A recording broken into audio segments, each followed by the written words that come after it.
Olá, eu sou o Pedro Miguel Santos. A entrevista que vais ouvir é um conteúdo extra da série Exército de Precários, que disponibilizamos exclusivo às pessoas da comunidade de Fumaça. O superintendente Pedro Neto Gouveia dirige o Departamento de Segurança Privada da PSP desde setembro de 2015. Tem mandato até setembro deste ano. É ele o número 1 da regulação da vigilância portuguesa. É um agente experiente. Foi chefe da área de Operações e Segurança do Comando Metropolitano da PSP de Lisboa. Oficial de ligação do Ministério da Administração Interna junto da Embaixada de Portugal em Dili, capital de Timor-Leste. E depois diretor do Departamento de Operações da Direção Nacional da PSP. A 13 de maio veio ter connosco à redação, no bairro Alto, em Lisboa. Chegou fardado. Durante as mais 2 horas de conversa não fugiu a perguntas. Ao longo dos meses seguintes continuou a responder-nos prontamente às dúvidas e pedidos de informações que lhe fomos colocando. Admite que o mundo da segurança privada é complexo, que há muitos abusos laborais, que a lei que regula o setor não está a ser cumprida na totalidade e que a sua equipa tem debaixo de olho toda a gente, todos os cromos, nas suas palavras. O mesmo é dizer que o Estado, a PSP, sabe da violência na segurança privada, dos casos de vigilantes a trabalhar de forma ilegal e da exploração e roubos generalizados de trabalhadores por parte das empresas de vigilância. Fiquem com a entrevista, conduzida por mim e pelo Nuno Viegas. Em primeiro lugar, agradecer o vosso convite. É um prazer estar aqui convosco e poder eventualmente contribuir para o esclarecimento daquilo que é um setor extremamente importante, quer economicamente, quer socialmente, da nossa sociedade, o setor da segurança privada. O meu nome é Pedro Manuel Neto Gouveia, sou o responsável do Departamento de Segurança Privada, sou o superintendente da Polícia de Segurança Pública e, por mandado do MAI, somos nós, Polícia de Segurança Pública, através do Departamento de Segurança Privada, que tem a incumbência e a responsabilidade de gerir e de organizar toda a área da segurança privada a nível nacional. Há quanto tempo é que o senhor está nessas funções? Eu, neste momento, já me encontro a dirigir o departamento há cerca de 4 anos. E tem, neste momento, mandato até 2021? São mais 2 anos, sim. São mais 2 anos, porque são comissões de serviço de 3 anos e, portanto, já fiz uma comissão de serviço. Foi renovada há pouco tempo e, portanto, será mais 2 anos, em princípio. Há alguma razão para ter sido escolhido para assumir este papel, esta posição? Não, o Departamento de Segurança Privada é um departamento de competência específica da Polícia de Segurança Pública, neste momento, tal como tem outro que é o Departamento de Armas e Explosivos, e, portanto, dentro daquilo que são os oficiais superiores que a Polícia de Segurança Pública tem, acabam por ser nomeados mediante, obviamente, as suas características, eventualmente, por indicação do Diretor Nacional, que entendeu por bem, tendo em conta a experiência que eu tive em várias áreas na Polícia de Segurança Pública, que entendeu por bem que eu poderia ser uma pessoa que eventualmente pudesse fazer melhor à frente do departamento. Portanto, são escolhas pessoais do Diretor Nacional que, mediante o perfil, mediante digamos, todo o percurso profissional que as pessoas têm, indica ou não a pessoa para um determinado serviço, neste caso para o Departamento de Segurança Privada. E olhando para o setor, há cerca de 40 mil vigilantes em Portugal. O número vai variando de ano para ano, mas anda por aí. É bastante mais do que os efetivos da Polícia de Segurança Pública, que não chegam aos 21 mil. É mais do que o número de militares portugueses, que é pouco mais de 28 mil neste momento. Isto tem algum significado? Há uma interpretação que se pode fazer disto? Tem um significado muito grande. Portanto, a segurança é um elemento determinante nas sociedades atuais e, portanto, o Estado não consegue, isto está mais que provado nas sociedades modernas, o Estado não consegue responder às necessidades de segurança genéricas das sociedades. E, portanto, a segurança privada surge um bocadinho precisamente por causa dessa incapacidade, entre aspas, do Estado poder responder a todas as circunstâncias e mais algumas. Portanto, há interesses particulares, há interesses privados que não podem, eventualmente, estar sujeitos a uma vigilância por parte do Estado. O Estado tem que fazer uma vigilância comunitária. A vigilância dos interesses privados e particulares de cada um terá que ser, obviamente, atribuída a alguém que tenha capacidade e competência para desempenhar essa função de prevenção criminal. Não é à toa que se diz que a segurança privada é um complemento da segurança pública. Obviamente que o trabalho da segurança privada, pese embora seja um negócio, é um negócio com o intuito de proteger os bens e as pessoas no seu foro particular. E ao fazê-lo, acaba por estar a contribuir para a segurança pública, porque se nós tivermos uma segurança privada capaz, responsável e com capacidade para responder, esse é um elemento determinante para auxiliar a segurança pública. Portanto, o conjunto destas duas áreas, a segurança privada e a segurança pública, dão-nos a segurança global em termos sociais. E, portanto, é um setor muito importante e significativo. Eu ia só queria perceber melhor quando fala na questão da segurança privada, porque nós hoje temos seguranças privados a garantir a segurança de hospitais, balcões de finanças, segurança social, IFP, e portanto passámos de ter porteiros que eram funcionários públicos, não é? E passámos a ter seguranças privados que são funcionários de empresas privadas. Isto de alguma forma quer dizer que o Estado está a alienar o monopólio da violência, o dever de garantir a segurança dos cidadãos ao recorrer à segurança privada? Não creio, porque o monopólio do uso da violência está no Estado, ponto. Do uso da violência para a defesa dos direitos, liberdades e garantias dos cidadãos. Portanto, o uso da força, não é da violência, é da força, é uma prerrogativa do Estado. E, portanto, o elemento de segurança privada é, digamos, um complemento, e a própria lei de segurança privada assim o apresenta, é um complemento da segurança pública. Portanto, auxilia em todas as circunstâncias o trabalho da Polícia de Segurança Pública. E nós vemos, em diversas atuações, que o elemento de segurança privada, caso sinta necessidade, acaba por ser um elemento de referência que solicita o apoio depois da força pública, seja da PSP, seja da GNR, para dirimir questões que ultrapassem o seu foro de competência. O seu foro de competência qual é? Prevenção criminal. Portanto, a segurança privada destina-se única e simplesmente a vigiar bens e pessoas no sentido de prevenir o crime e não reprimir e não condicionar ninguém. Portanto, este é que é o princípio básico e, portanto, para prevenção, os elementos de segurança privada estão presentes e, caso seja necessária a intervenção da força, portanto, será sempre o Estado que intervirá na pessoa dos agentes da Polícia de Segurança Pública ou da Guarda Nacional Republicana ou da Polícia Marítima, dependendo da força de segurança que estejamos a falar. Mas num cenário ideal, em que a PSP e a GNR tinham, imaginemos, mais 40 mil efetivos, devia a segurança privada sequer existir ou devia o Estado garantir em pleno a segurança dos cidadãos e a dissuasão criminal? Essa é uma excelente questão.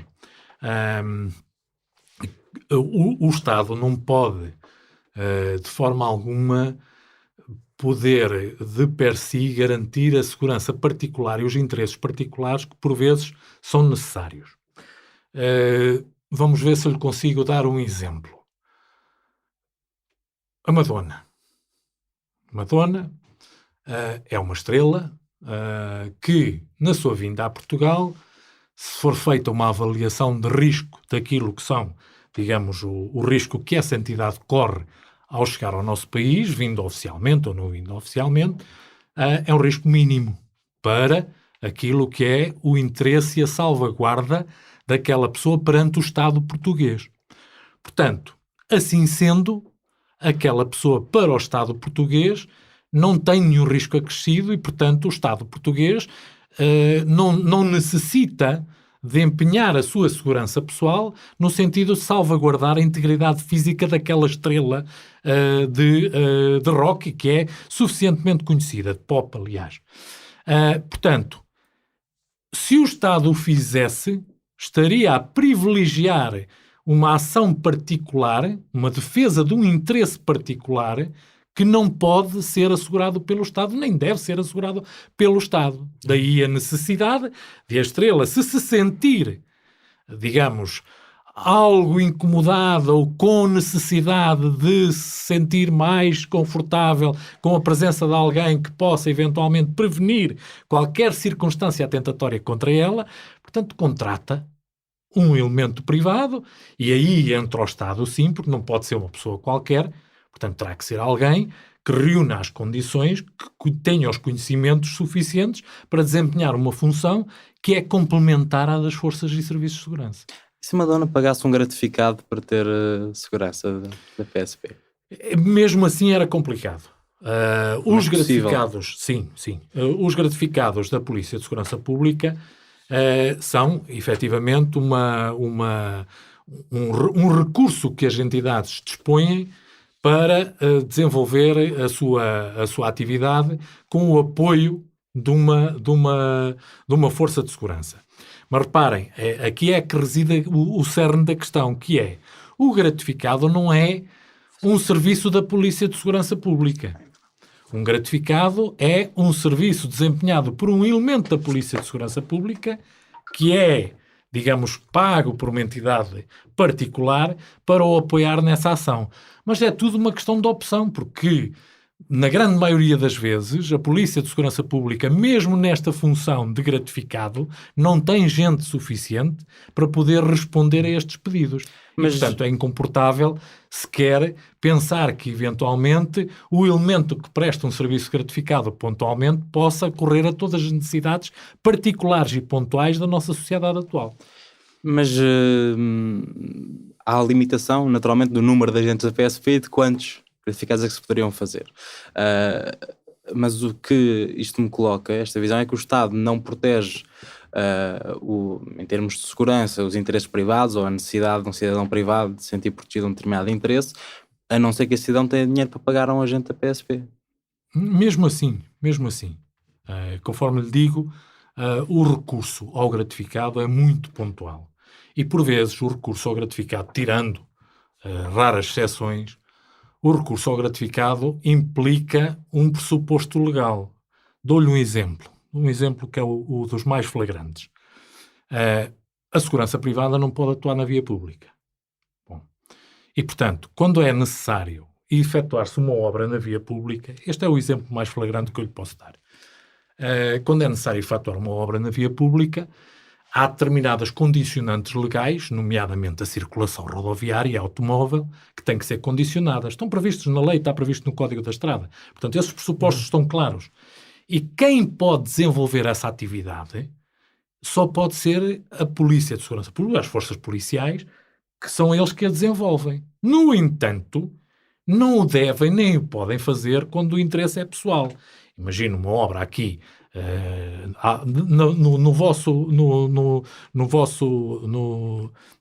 no vosso estúdio. Vocês querem fazer uma obra, é um interesse particular, mas tem uma condicionante que é a impossibilidade das pessoas passarem na vossa porta. Portanto, como a lei prevê que só a autoridade do Estado é que possa desenvolver aquela situação. Claro que me vai pôr já a pergunta, o Pingo Doce. É uma questão... Que é onde mais se vê a polícia fazer gratificado. Claro, é uma questão gestionária do próprio dono do Pingo Doce, e aí sim há claramente uma circunstância que pode ser feita por um elemento de segurança privada, como pode ser feita por uma autoridade policial. Mas e isso não mostra uma discricionalidade no papel do Estado em garantir a segurança só para quem tem dinheiro para pagar ao Estado para lhes garantir a segurança? Não, porque... Uma mercearia de bairro não consegue pagar um gratificado da PSP. Obviamente que sim. Mas não, porque, conforme eu lhe disse, é uma questão gestionária das entidades particulares. E, normalmente, o que é feito sempre com uma avaliação pontual da esquadra local ou da área territorial local, e, por vezes, são em circunstâncias específicas que se justifica, porque nem todos os locais que pedem gratificados da Polícia de Segurança Pública ou da GNR ou de qualquer força policial, nem todos os locais lhe é autorizado recorrerem ao gratificado. Portanto, por vezes, o gratificado é, digamos, é feita uma análise localmente pelo responsável territorial competente, que verifica que em determinados locais são mais atreitos ou não a serem passíveis de ser assaltados e daí recorrer à figura do gratificado. E o que é que o gratificado garante? Garante uma prevenção mais eficaz e garante, eventualmente, uma presença policial que se estende não só ao local do gratificado, porque o polícia, embora esteja ali naquele local, mas ele tem toda a obrigação, contrariamente ao segurança privado, ele tem toda a obrigação, e essa é-lhe inerente, para desempenhar a função pública. Ou seja... Até porque está fardado. Exatamente. Ou seja, ele está efetivamente a ser pago por uma entidade, está efetivamente... Não é a polícia, é o agente. Ele está a desempenhar uma função concorrencial, digamos, se assim o quiser entender, mas efetivamente o que ele está é, consequentemente, a garantir que a segurança pública também esteja na sua mente e na sua ação. Porque, aliás, nas nossas normas internas de procedimentos, dos gratificados, por exemplo, nós nas normas internas temos a obrigatoriedade que sempre que haja qualquer situação no exterior ou nas imediações do local onde o elemento presta serviço, ele não pode nunca recusar a sua intervenção e o seu apoio, seja em que circunstâncias for. Então vamos aí, porque nós tínhamos esta pergunta mais para a frente, mas agora faz sentido porque estamos a falar dela em particular, e era precisamente esta ideia de perceber se a PSP não está a regular concorrentes diretos, não é? Está ou não está? Está ou não está como? Se a PSP, tendo em conta que tem também elementos seus como gratificados e ao mesmo tempo tem uma função que já nos explicou que estão a fazê-lo fora das suas funções e do seu horário laboral normal, não é? Mas ainda assim envergam as insígnias e a farda da PSP, portanto, em última instância representam-na, nem que seja só simbolicamente. Sim. Mas também em ação por aquilo que acabou de explicar. Se a PSP tem, ao mesmo tempo, elementos seus a fazerem serviços gratificados, mas tem uma função de regulação das empresas de segurança privada que também fazem isso. Portanto, não há aqui uma... Conforme lhe disse, o histórico da nossa sociedade, não havia segurança privada aqui há uns tempos atrás. Portanto, todo o processo de apoio eventualmente feito às diferentes entidades era única e exclusivamente feito pelas forças e serviços de segurança. Portanto, mas a situação mudou. Exatamente, já lá vamos. Portanto, hoje em dia, se nós tivermos o exemplo do supermercado, do Pingo Doce, é o único exemplo, muito pontual. Portanto, são situações que têm vindo a ser, digamos, resolvidas e ultrapassadas e, obviamente, que esta prática um dia desaparecerá. Portanto, porque há de aparecer a necessidade económica de desenvolver a atividade nos mais variedíssimos aspectos. Mas é desejável que ela desapareça? Para efeitos de prevenção criminal e da atuação do Estado no espaço ou no tecido urbano ou suburbano, se quiserem, é complicado estar a dizer que é o desejável, porque, conforme eu lhe disse, ele não faz só o serviço gratificado. Mas também disse que era natural que no futuro acabasse. Mas em princípio sim, porque cada vez mais a segurança privada tem um papel determinante, porque o Estado, foi logo a minha intervenção inicial, o Estado não tem capacidade para resolver e atuar em todas as áreas funcionais e de serviços que neste momento nós temos. Portanto, o Estado não tem essa capacidade. E como é que portanto, funciona? cada vez mais vai sendo recorrente a utilização da segurança privada em detrimento da segurança pública. Isso não haja dúvidas. Ficando a segurança pública sempre permanentemente com a possibilidade de garantir efetivamente o uso da força pela função do Estado. Não é? Só para quem nos vai ouvir e até para nós não cairmos em erros, como é que funciona esse sistema dos gratificados?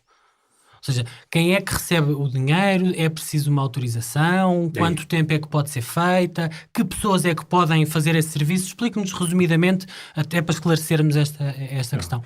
O serviço gratificado, conforme lhe disse, portanto, é um serviço que é solicitado à esquadra local, portanto, é um serviço de apoio policial solicitado à esquadra local que obedece a este princípio. Portanto, há elementos que eventualmente estão disponíveis para a realização de serviços extra ao seu horário normal de serviço e, portanto, sejam eles quais forem, conforme lhe dei o exemplo do trânsito, é um dos exemplos flagrantes, em que a segurança privada não o pode fazer e, portanto, terá que ser sempre um elemento policial, seja da GNR, seja da PSP, e, portanto, esses elementos policiais estão numa escala de serviço para, eventualmente, serviços desta natureza, ou desta ou de outra natureza deste género. Então há duas escalas. A escala de serviço normal... Há a escala de serviço normal e uma exatamente, e uma disponibilidade para efeitos de gratificado. Muito bem. A solicitação do gratificado é feita através das diferentes entidades que solicitam à esquadra: eu preciso de um agente para este serviço.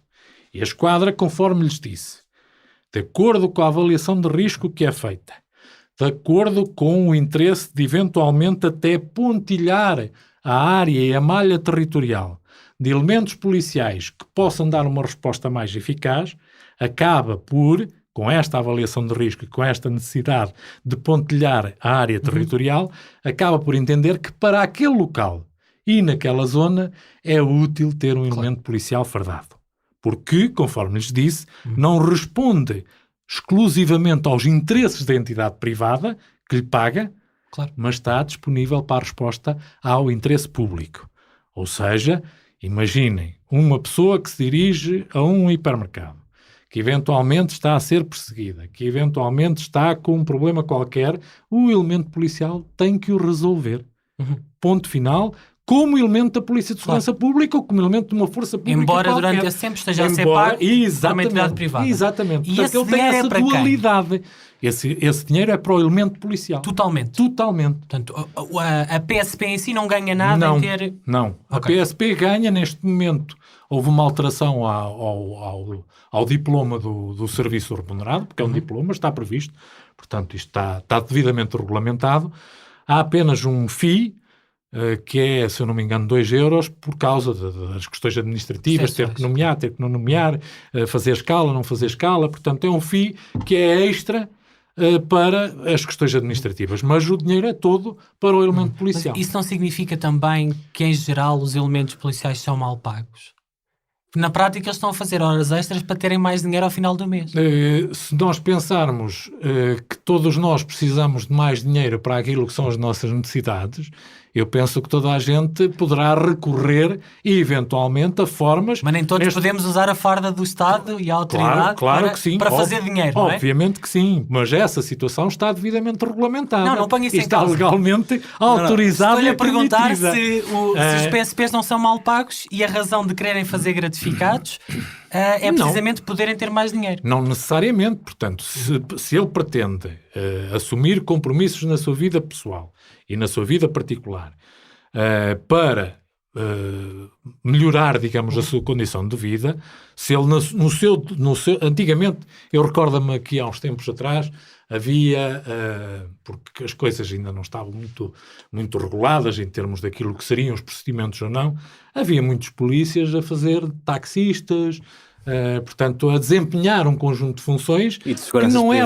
que não eram nada compatíveis com aquilo que deveria ser a sua ética profissional.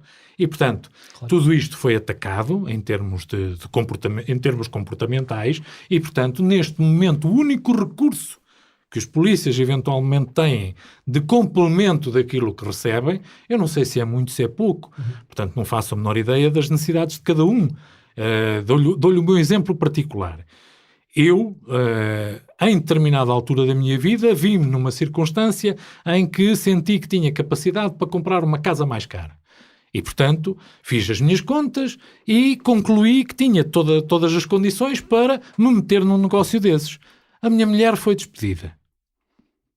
Portanto, eu perdi toda a capacidade de, com o meu ordenado, resolver um problema que, a priori, eu tinha perfeitamente equacionado. Qual é a solução? Fazer gratificados? Pedir para fazer outro tipo de serviço que eventualmente me possa trazer mais vantagens económicas? Ou desistir da casa que comprei? Portanto, eu tenho que fazer esta opção gestionária na minha vida.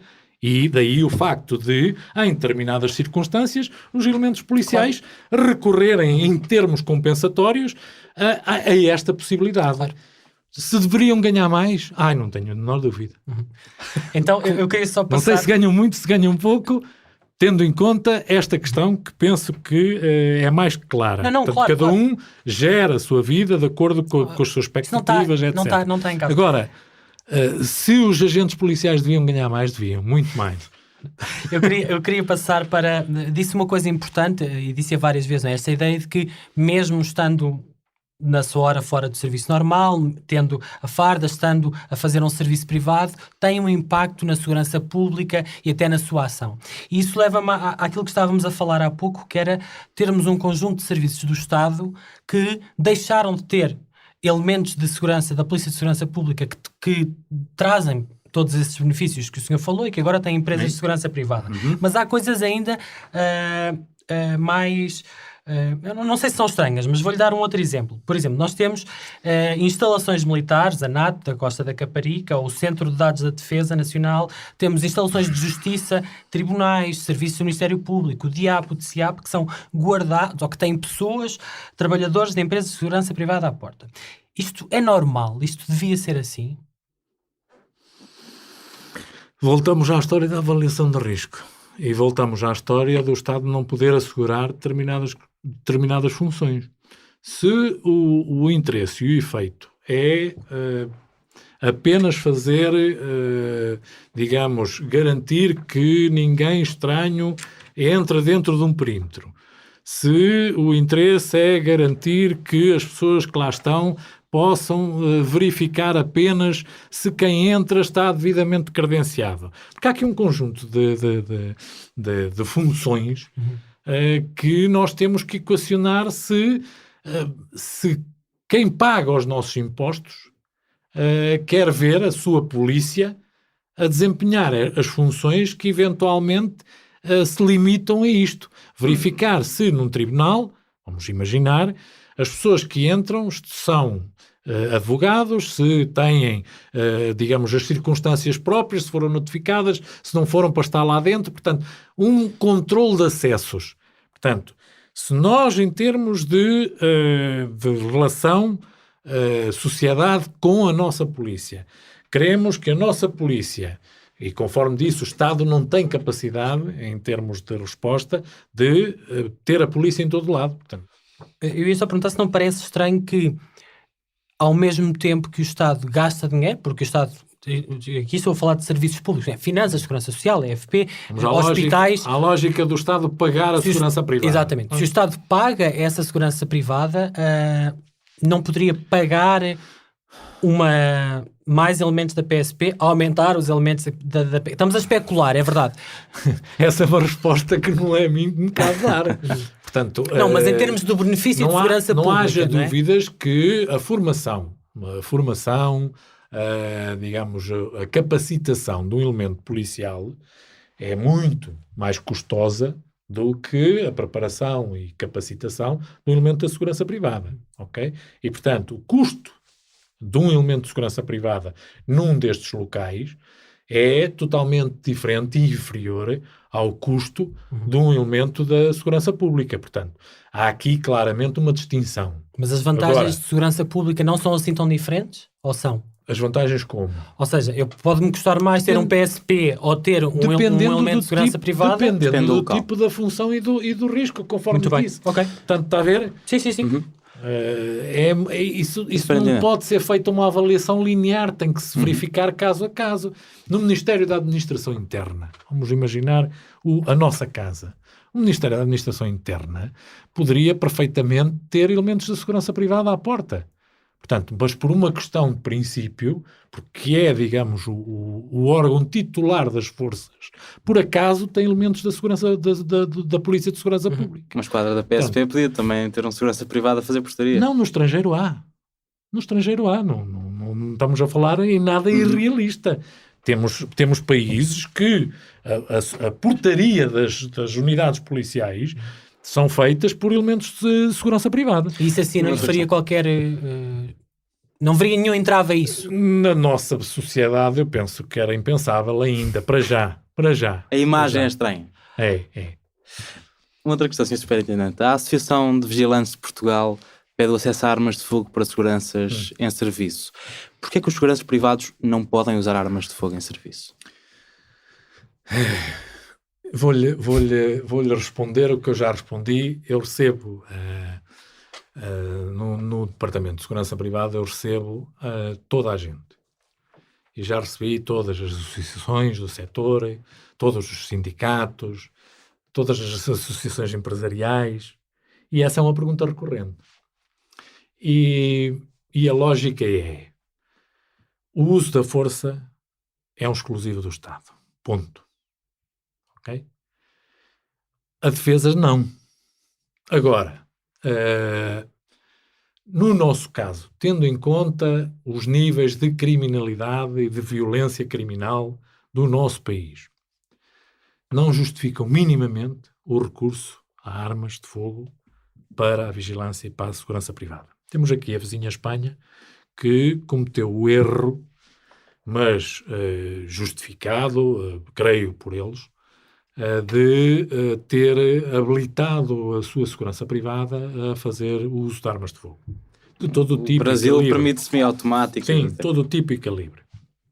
E, portanto, mas foi numa altura complicada, que foi a questão da ETA, dos assaltos a transporte de valores, dos assaltos a orivesarias, a bancos, e, portanto, Espanha entendeu tomar esta medida. Neste momento, Espanha está a regredir na questão da utilização das armas de fogo. Portanto, já está a limitar substancialmente o uso de armas de fogo.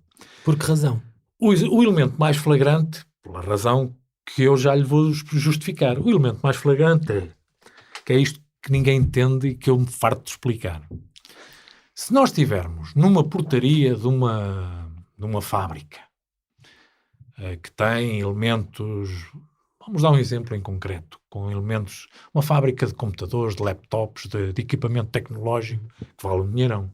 Bom, e temos nessa portaria um elemento de segurança privada a fazer a segurança da fábrica, à noite.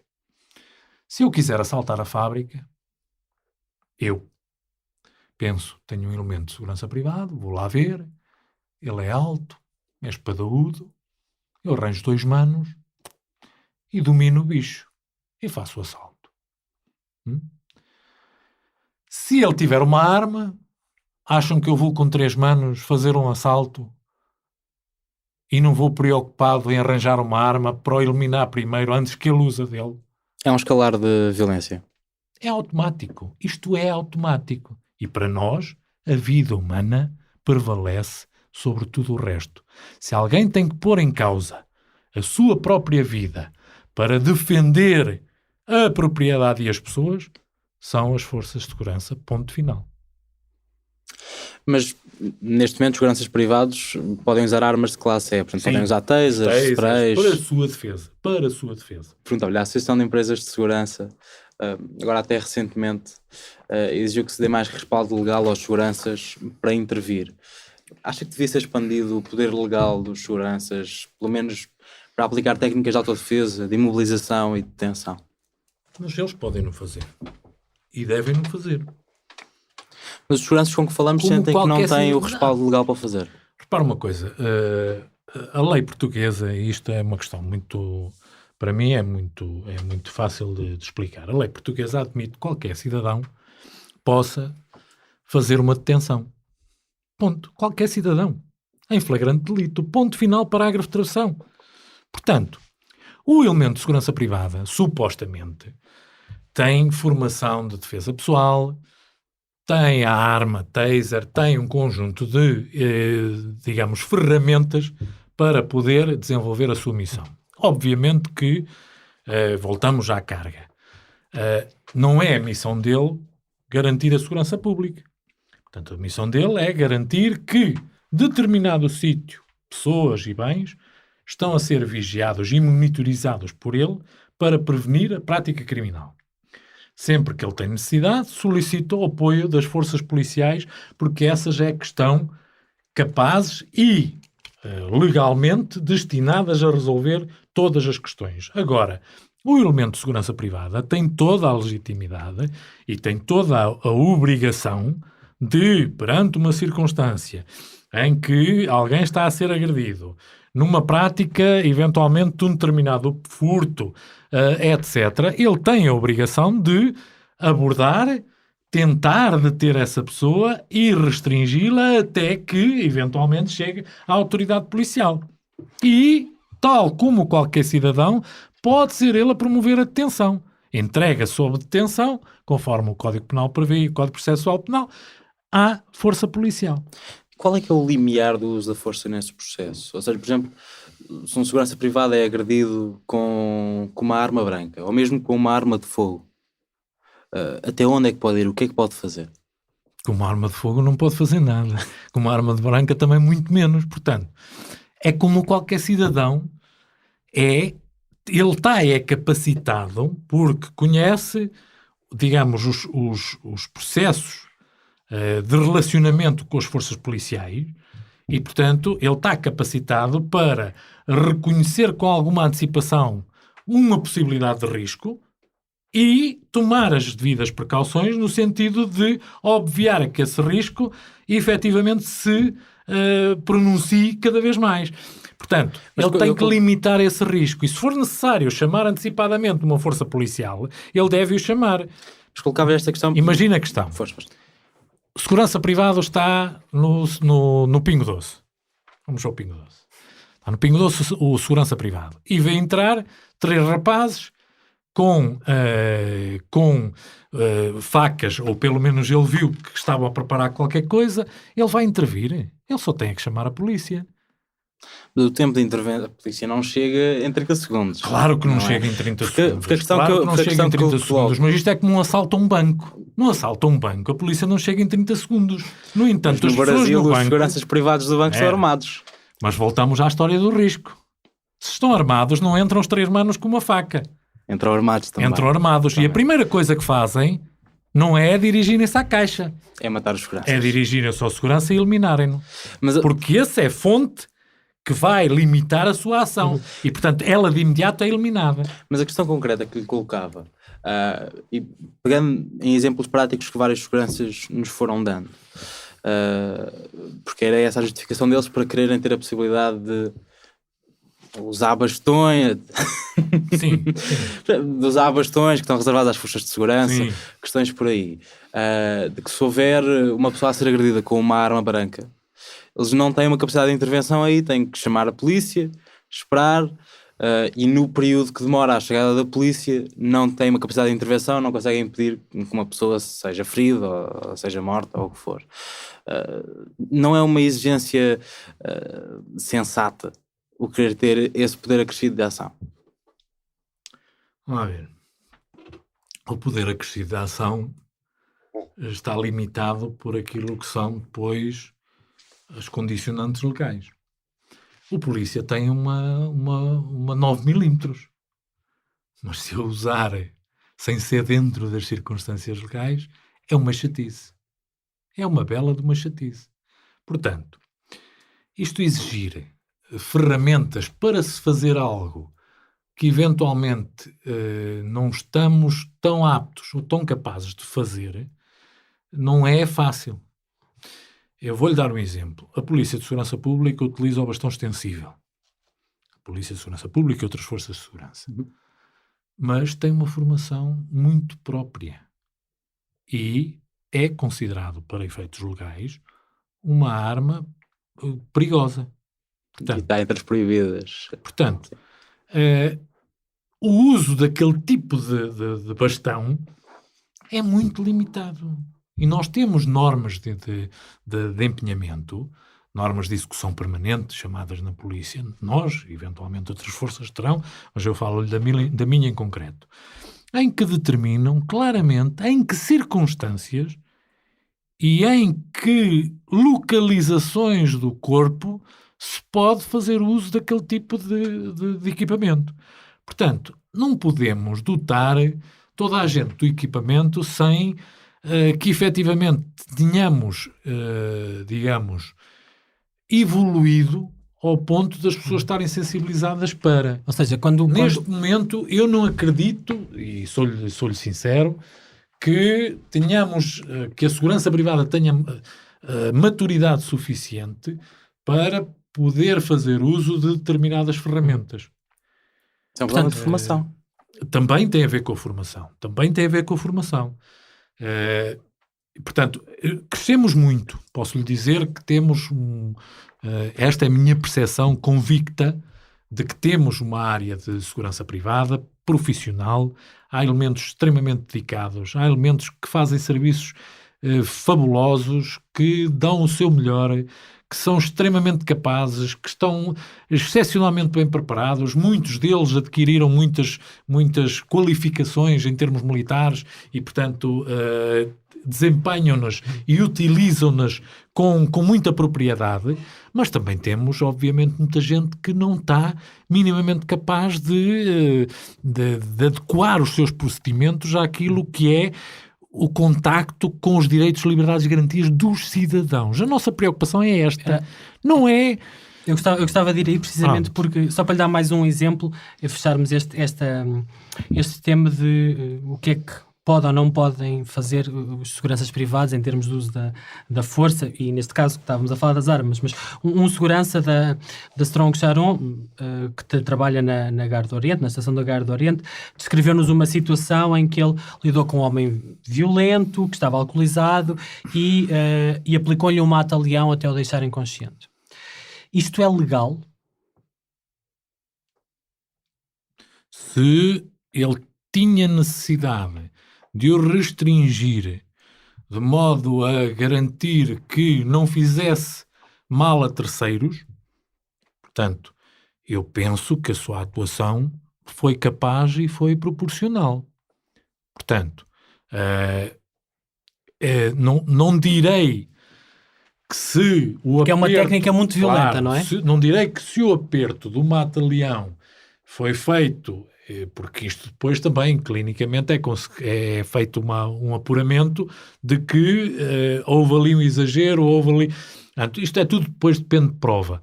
Mas penso que se ele tinha a expertise, vamos imaginar, isto hipoteticamente, falemos hipoteticamente, pelo amor de Deus... Ele tinha sido segurança privado no Brasil. Se vamos particularizar a situação do A e do B e do C... nós também não sabemos as circunstâncias. Claro. Estamos a dizer-lhe aquilo que ele nos descreveu. Hipoteticamente, se nós olharmos para o indivíduo e o indivíduo tem o cinturão negro de jiu-jitsu e é extremamente preparado e está apto a desempenhar um conjunto de técnicas marciais com toda a proficiência. E ele utilizou a técnica no sentido de prevenir que outras pessoas ficassem feridas e obviar que o perigo transmitisse para terceiros, eu penso que está perfeitamente legitimada a sua atuação. Se bem aplicado. Bem aplicado. Agora, permita-me aqui o follow-up a esta situação. Não, deixe-me só dar o outro exemplo. Se ele não tem treino de jiu-jitsu de coisa nenhuma e resolveu agarrar-se ao pescoço do homem e apertou até mais não, e o homem desmaiou, se calhar... pese embora as mesmas circunstâncias, para prevenir que outrem não pudesse ser ferido, etc., se calhar aqui temos que olhar para isto de outra maneira. Porque se calhar, se ele não tinha essa capacidade, só tinha era que pedir apoio e, eventualmente, pedir a alguém, olha, chama a polícia para ver se a gente domina a pessoa aqui em questão. Portanto, voltamos à história que há bocado lhe disse. O limite entre aquilo que são os direitos, liberdades e garantias dos cidadãos e a intervenção da segurança pública e da segurança privada tem uma linha muito ténue que tem que ser com expertise, com formação, com capacitação, para não podermos e não devermos ultrapassar limites. Claro. A regulação da segurança privada passou da Secretaria-Geral do Ministério da Secretaria-Geral da Administração Interna para um departamento na Polícia de Segurança Pública em 2007, com a nova lei orgânica da PSP na altura. Fizeram-se também para a GNR e Forças Armadas, sei tudo ao mesmo tempo. O Ministério da Administração Interna não era capaz de fiscalizar a segurança privada? O Ministério da Administração Interna não tinha condições, uma vez que é uma estrutura administrativa, não tinha condições operacionais para desenvolver a ação de per si. Portanto, antes de 2007 não havia uma fiscalização eficaz? Havia, porque era feita por diferentes forças. Não era tecnicamente adequada. Nós evoluímos muito em termos de conhecimento técnico. A Polícia de Segurança Pública, neste caso, que tem a responsabilidade. Portanto, era dispersa a fiscalização pelas várias forças e serviços de segurança. Portanto, a PSP fiscalizava, a GNR fiscalizava, portanto, toda a gente fiscalizava a segurança privada antes de 2007. Portanto, o Ministério não tinha uma força destinada a esta especificidade.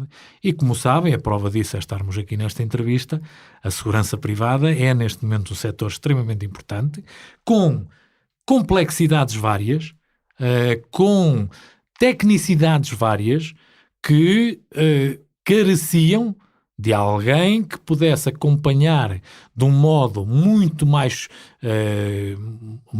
dedicado toda esta área da segurança privada. Mas o que é que mudou na prática? Mudou que o departamento constitui-se como o elemento fundamental de relacionamento com as diferentes empresas de segurança privada e com as diferentes associações e sindicatos do setor. Ou seja, permite-se transmitir uma atuação única e direcionada, igual, sem falhas, para todo o dispositivo. Depois nós temos equipas de fiscalização, o departamento tem equipas de fiscalização que funcionam a nível nacional e que fazem a fiscalização técnica das empresas. Portanto, ganharam muito conhecimento técnico, os sistemas de videovigilância, os sistemas de interbloqueamento, os sistemas de alarmística e de centrais de monitorização de alarmes. Portanto, é um grupo pequeno que vai fazer toda a verificação em termos de fiscalização do cumprimento das obrigações legais e das obrigações processuais das empresas, que faz a priori a verificação se as empresas têm ou não condições para o exercício da atividade, portanto vai verificar se as instalações reúnem as condições para exercer a atividade e, portanto, há aqui um conhecimento muito mais aprofundado sobre aquilo que são as necessidades do setor. Claro que continua a haver fiscalização por parte da Polícia de Segurança Pública da GNR nos seus locais, mas esta ação mais direcionada para a fiscalização empresarial e para a fiscalização de problemas maiores no âmbito das questões dos vigilantes e dos profissionais é o departamento que faz. E, portanto, esta expertise foi crescendo e, neste momento, temos gente muito hábil e muito capaz de garantir uma fiscalização adequada do setor. A PSP é um regulador mais eficaz do que o MAI? Não direi que seja um regulador mais eficaz do que o MAI, mas o simples facto de a Polícia de Segurança Pública ter que ter esta ligação emocional àquilo que é o seu complemento, que é a segurança privada, permite que haja uma mais-valia. Portanto, o conhecimento técnico da Polícia de Segurança Pública, e posso lhe dizer, como seria eventualmente a GNR, tornou, digamos, esta capacidade de aproximação com a segurança privada numa mais estreita colaboração. Em setembro de 2019, o superintendente disse ao Jornal Económico que a regulação da PSP não se limita à verificação e inspeção das irregularidades relativas à legislação de segurança privada. Tem equipas que fazem fiscalização de caráter multidisciplinar, fiscalizando matérias de responsabilidade de outras entidades, como a Autoridade para as Condições de Trabalho, a Segurança Social e a Autoridade Tributária. Durante a nossa investigação percebemos que os seguranças privados trabalham 12 horas por dia, não têm pausa para almoço, não recebem horas extraordinárias ou são pagos debaixo da mesa para cobrir as horas extraordinárias, sofrem recorrentemente bullying laboral por parte de chefias e colegas. Centenas de trabalhadores estão presos em limbos legais há vários meses devido à disputa legal entre a AES e a AECIRV sobre a aplicação da transmissão do estabelecimento. A PSP detectou estas irregularidades? Sim, nós acompanhamos todos estes processos que vão ocorrendo no setor. Portanto, a Polícia de Segurança Pública, conforme eu disse ao Jornal Económico, e digo-vos aqui também a vós, o facto de o Departamento ter equipas de segurança privada que atuam a nível nacional, essas equipas não fazem só a verificação das matérias previstas no regime legal de segurança privada. Mal de nós seria. Portanto, nós só para dar um exemplo para terem a percepção, numa fiscalização, uma empresa em que nós vamos verificar os contratos reúnem as condições que a Lei de Segurança Privada prevê. Se nós verificarmos alguma irregularidade em termos de contrato da situação laboral, nós levantamos o auto de notícia. E o auto de notícia é reencaminhado depois para a entidade com competência para. E que consequências é que isto tem tido? É porque nos últimos Reparem, 3 meses terei falado com 3 dezenas de seguranças, não me lembro de um único que recebesse horas extraordinárias. que recebesse... Horas extraordinárias à tabela ou não as recebesse para esta mesa. Não me lembro de um único Ou fizesse segurança... só 8 horas Sim, por sim, dia. sim. Não me lembro de um único segurança que trabalhasse menos de 12 horas. Compreendo isso, mas esta é uma questão que, como em qualquer setor, depende dos interesses de cada um. Porque também há aqui a questão de que há muita gente que não se importa de receber por baixo da mesa porque não vai sofrer cortes em relação àquilo que recebe por baixo da mesa. Portanto, é importante... Tem que apresentar É o contraponto a isto. São importante que as recorrentes... pessoas denunciem também as práticas e o denunciem junto às autoridades competentes. Mas como o regulador não é uma demonstração de falta de competência para gerir estes espaços, que isto sejam práticas tão sistemáticas no setor. Nós, Polícia de Segurança Pública, compete-nos a nós, como regulador, definir as regras e funcionamento legal da área específica de segurança privada e não das questões laborais, nem das questões tributárias, nem das questões sociais. Mas foi exatamente esses espaços que se propôs. Dou-lhe um exemplo que é muito flagrante. Portanto, nós sempre que vamos efetuar uma ação de fiscalização, fiscalizamos tudo. Portanto, conseguimos concentrar em nós áreas que não são nossas. Não temos problemas nenhuns.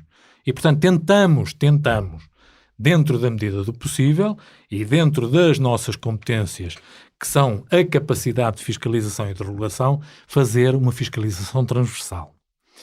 Dou-lhe um exemplo muito flagrante. Agora, com esta questão do Covid, nós tivemos a questão do layoff. Portanto, eu no departamento determinei, e posso dizê-lo aqui frontalmente, determinei que se fizesse o acompanhamento. Nós temos no nosso sistema, temos o Sistema Integrado de Gestão da Segurança Privada, o SIGESP. E, portanto, nesse sistema nós temos a inscrição dos elementos de segurança privada que estão a trabalhar efetivamente em segurança privada, dados a uma determinada empresa. Portanto, desde o início do processo que eu tenho vindo a fazer a monitorização e o acompanhamento de quem saiu e entrou no SIGESP. Para quê? Porque no final deste período eu vou agarrar nessa informação, juntamente com a ACT, juntamente com a Segurança Social, as empresas vão ter que justificar se foi em regime de layoff e provar que efetivamente as pessoas entraram em layoff, se foram despedimentos. E perceber porque é que os foram e serão responsabilizados laboralmente, que não tem a ver com o regulador do setor de segurança privada, mas tem a ver com a questão laboral, irão ser responsabilizados. Portanto, este trabalho que é feito no sentido de sempre e permanentemente olhar para a questão laboral, para os interesses dos trabalhadores, acima de tudo. Obviamente que o regulador tem que olhar também para os interesses das empresas, porque isto é um setor económico que garante emprego e, portanto, temos que olhar para os dois lados da questão. Agora, não abdicamos em circunstância alguma de fazer os autos de notícia necessários e competentes para encaminhar para as entidades que têm a competência depois de dar seguimento ao processo. O processo não é nosso. Mas não está a funcionar. Dou-lhe um exemplo muito flagrante. Chegam-nos por vezes denúncias que não têm nada a ver ao departamento, que não têm nada a ver com a nossa atividade, com o nosso core. Um exemplo. Um determinado trabalhador está num posto e a seguir vai fazer o outro posto. Eu mandei lá uma equipa. Portanto, a equipa foi ver, foi confirmar que ele fez X horas naquele posto e que a seguir foi fazer X horas naquele posto. E outra equipa foi à empresa buscar o contrato de trabalho. E, portanto, fez sua autonotícia dizendo que aquela pessoa fez X horas e foi para a autoridade competente, que é a autoridade para as condições de trabalho. Neste momento... Mas admito que isto está fora de mão. Diga? Admito que a situação está fora de mão. Não está fora de mão. Não está fora de mão. Não está fora de mão. Acho que se nos levantássemos daqui e fôssemos à segurança privada mais próxima, um posto de 24 horas, garantidamente que eram 3 pessoas a trabalhar fora dos horários normais. Acredito que há necessidade de correção de muita coisa ainda na segurança privada. Mas é sistemático. Os abusos laborais estão absolutamente instalados. Concorda com isto? Como em muitas outras áreas laborais, não é só nesta. Portanto, todo o gosto de ir falar com os reguladores de todas as outras áreas laborais e fazer a mesma questão. Obviamente que, no nosso caso, conforme lhe digo, e não rejeito a responsabilidade, porque a área da regulação é nossa, no entanto, as questões laborais não são da nossa responsabilidade. As questões tributárias não são da nossa responsabilidade. No entanto, e conforme lhe disse, nós fazemos a fiscalização em todas as áreas. Dou-lhe um exemplo.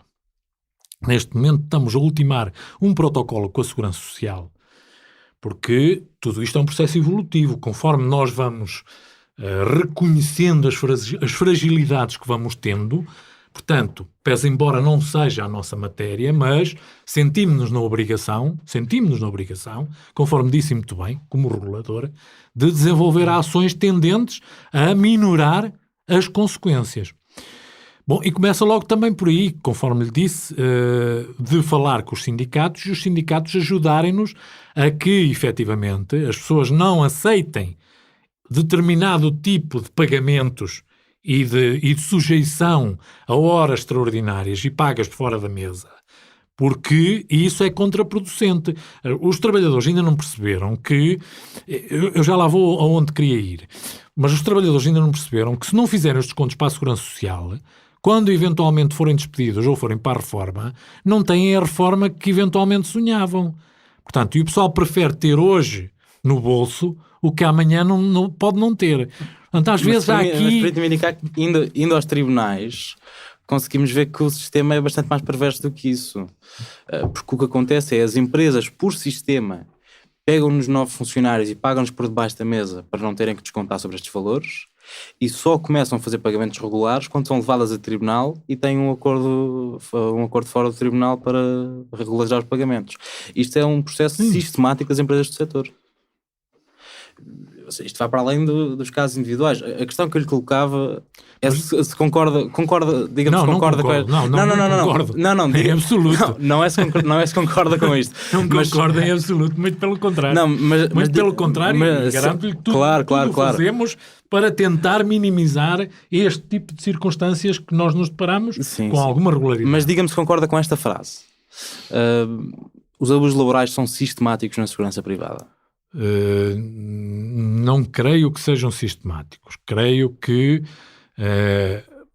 em termos laborais, não só na segurança privada, a legislação laboral é complexa e, portanto, a permissividade que às vezes uma legislação complexa tem faz com que depois se abuse um bocado e isso consiga passar por determinadas fragilidades que a legislação por vezes tem. Eu queria voltar atrás e dar-lhe uma nota do seguinte, tendo em conta a pergunta que me fez, que acho que é importante. Nós neste momento estamos a acabar de, apenas estamos em termos informáticos a tentar agilizar as coisas com a Segurança Social. Nós vamos ter uma ligação à Segurança Social. Polícia de Segurança Pública, o Departamento, vai ter uma ligação à Segurança Social, uma ligação automática e eletrónica, que permite o quê? Permite comparar mensalmente, através de IT, comparar as pessoas inscritas em SIGESP. Imagine a seguinte situação. Uma empresa tem 500 pessoas a trabalhar inscritas em SIGESP. E, no final do mês, paga a Segurança Social a 300 pessoas. Está aqui 200 pessoas fora do sistema. Portanto, isto é um IT, portanto, não há identificações, não há nada. Portanto, os sistemas comunicam entre si e nós e a Segurança Social, mediante este IT, vamos à empresa fiscalizar e verificar. Portanto, isso vai-lhe permitir... Isto vai nos permitir ter uma capacidade de intervenção e direcionada e estamos a fazer... Isto está neste momento a ultimar-se e, se resultar, obviamente que iremos fazer o mesmo procedimento com a autoridade tributária. E, portanto, teremos capacidade para, de um modo direcionado, podermos eventualmente atalhar algumas destas questões que, obviamente, nos pôs. E, portanto, outra das questões que é importante é a questão testemunhal. A questão testemunhal é importante. As pessoas são condicionadas, conforme dizem muito bem, devido às fragilidades do sistema e às fragilidades, às vezes, das relações laborais e à própria necessidade. Nós sabemos que esta questão também é uma questão de necessidade. Mas, às vezes, em processo contraordenacional e em processo de averiguação destas circunstâncias, as pessoas vão testemunhar que, afinal, não recebem nada por baixo da mesa. Portanto, e às vezes é muito complicado. Temos a documentação. E às vezes é muito... Não estou a dizer em todas as circunstâncias, estou a dizer, em algumas circunstâncias, não conseguimos, mas a autoridade para as condições de trabalho, às vezes não consegue... O trabalhador mente sobre a sua própria situação. Exatamente. Portanto, em processo, ele é capaz de denunciar, mas depois em processo... Porque tem medo, porque tem necessidades, porque é frágil a sua situação, porque por tudo. É uma questão social. É uma questão social, claro. E efetivamente é uma emergência.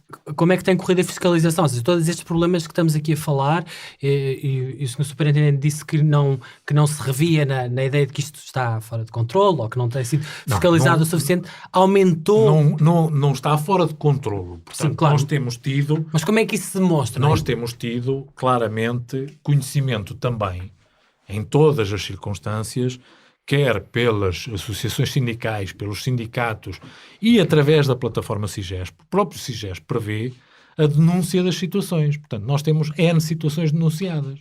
N. E, portanto, o que é que nós gerimos? Gerimos a fiscalização de acordo com as coisas que nos vão sendo denunciadas. Portanto, dou-lhe um exemplo. Houve a transmissão de estabelecimento dos tribunais com uma empresa. E, portanto, eu de imediato, porque nos chegaram situações de que a empresa que assegurou não queria garantir a questão da antiguidade, claro, etc., eu de imediato mandei fiscalizar uma série de locais para verificar, e fui à empresa verificar a situação contratual, para eventualmente levantar os autos necessários para que houvesse depois as consequências óbvias. Portanto, nós sempre que temos reclamações tentamos desenvolver a ação inspectiva no sentido de minimizar ou pelo menos atenuar determinadas questões. Não, eu não ponho isso em causa. Eu queria perceber se, por exemplo, o número de ações inspectivas tem aumentado, se tem o número de pessoas suficientes no seu departamento para fazer esse trabalho, se tem os recursos suficientes para fazer esse trabalho, não é? Porque se há problemas e o senhor diz que fazem o melhor que sabem e que podem, então o que é preciso para que haja menos problemas? Neste contexto em particular das inspeções, das condições laborais... Neste contexto em particular... Eu acho que a Polícia de Segurança Pública e o Departamento de Segurança Privada fazem tudo o que lhe é possível para desenvolver a ação inspectiva transversal. Agora, há questões que não são do nosso foro e que nós não os podemos dirimir nem resolver. Nós podemos dar notícia dos factos. Portanto, nós garantimos a primeira intervenção de uma fiscalização no sentido de obter prova, obter, a possibilidade de dar continuidade processual. Sinalizar a situação. Sinalizar a situação. Claro. Agora, são áreas que não dependem, nem estão na competência direta da Polícia de Segurança Pública. Entendo. Eu queria passar agora para uma outra área que também é da vossa responsabilidade, não só a fiscalização e a tramitação legal que tem a ver com a formação dos seguranças, e nós até já falámos aqui, aludimos a isso. Um segurança privado com quem falámos, chama-se Paulo Guimarães, disse-nos que nos últimos anos as empresas de formação de segurança nasceram como cogumelos, é a citação dele, deixando dúvidas sobre a qualidade dessa formação. Ele disse-nos também que essas formações são fictícias, e cito aqui também, e que falsificam-se presenças, testes e até habilitações literárias de muitas das pessoas que estão a fazer esses cursos. A PSP não tem mão nas escolas? Tem mão. E como é que elas são fiscalizadas? Os cogumelos, neste momento, chegaram a ser perto de 80 empresas de formação. Neste momento temos 39. 39. Que são empresas de formação que têm formação diversa, formação profissional. Portanto, não são só empresas de formação de segurança privada. Claro. Portanto, conforme viu, há aqui um caminho que foi percorrido.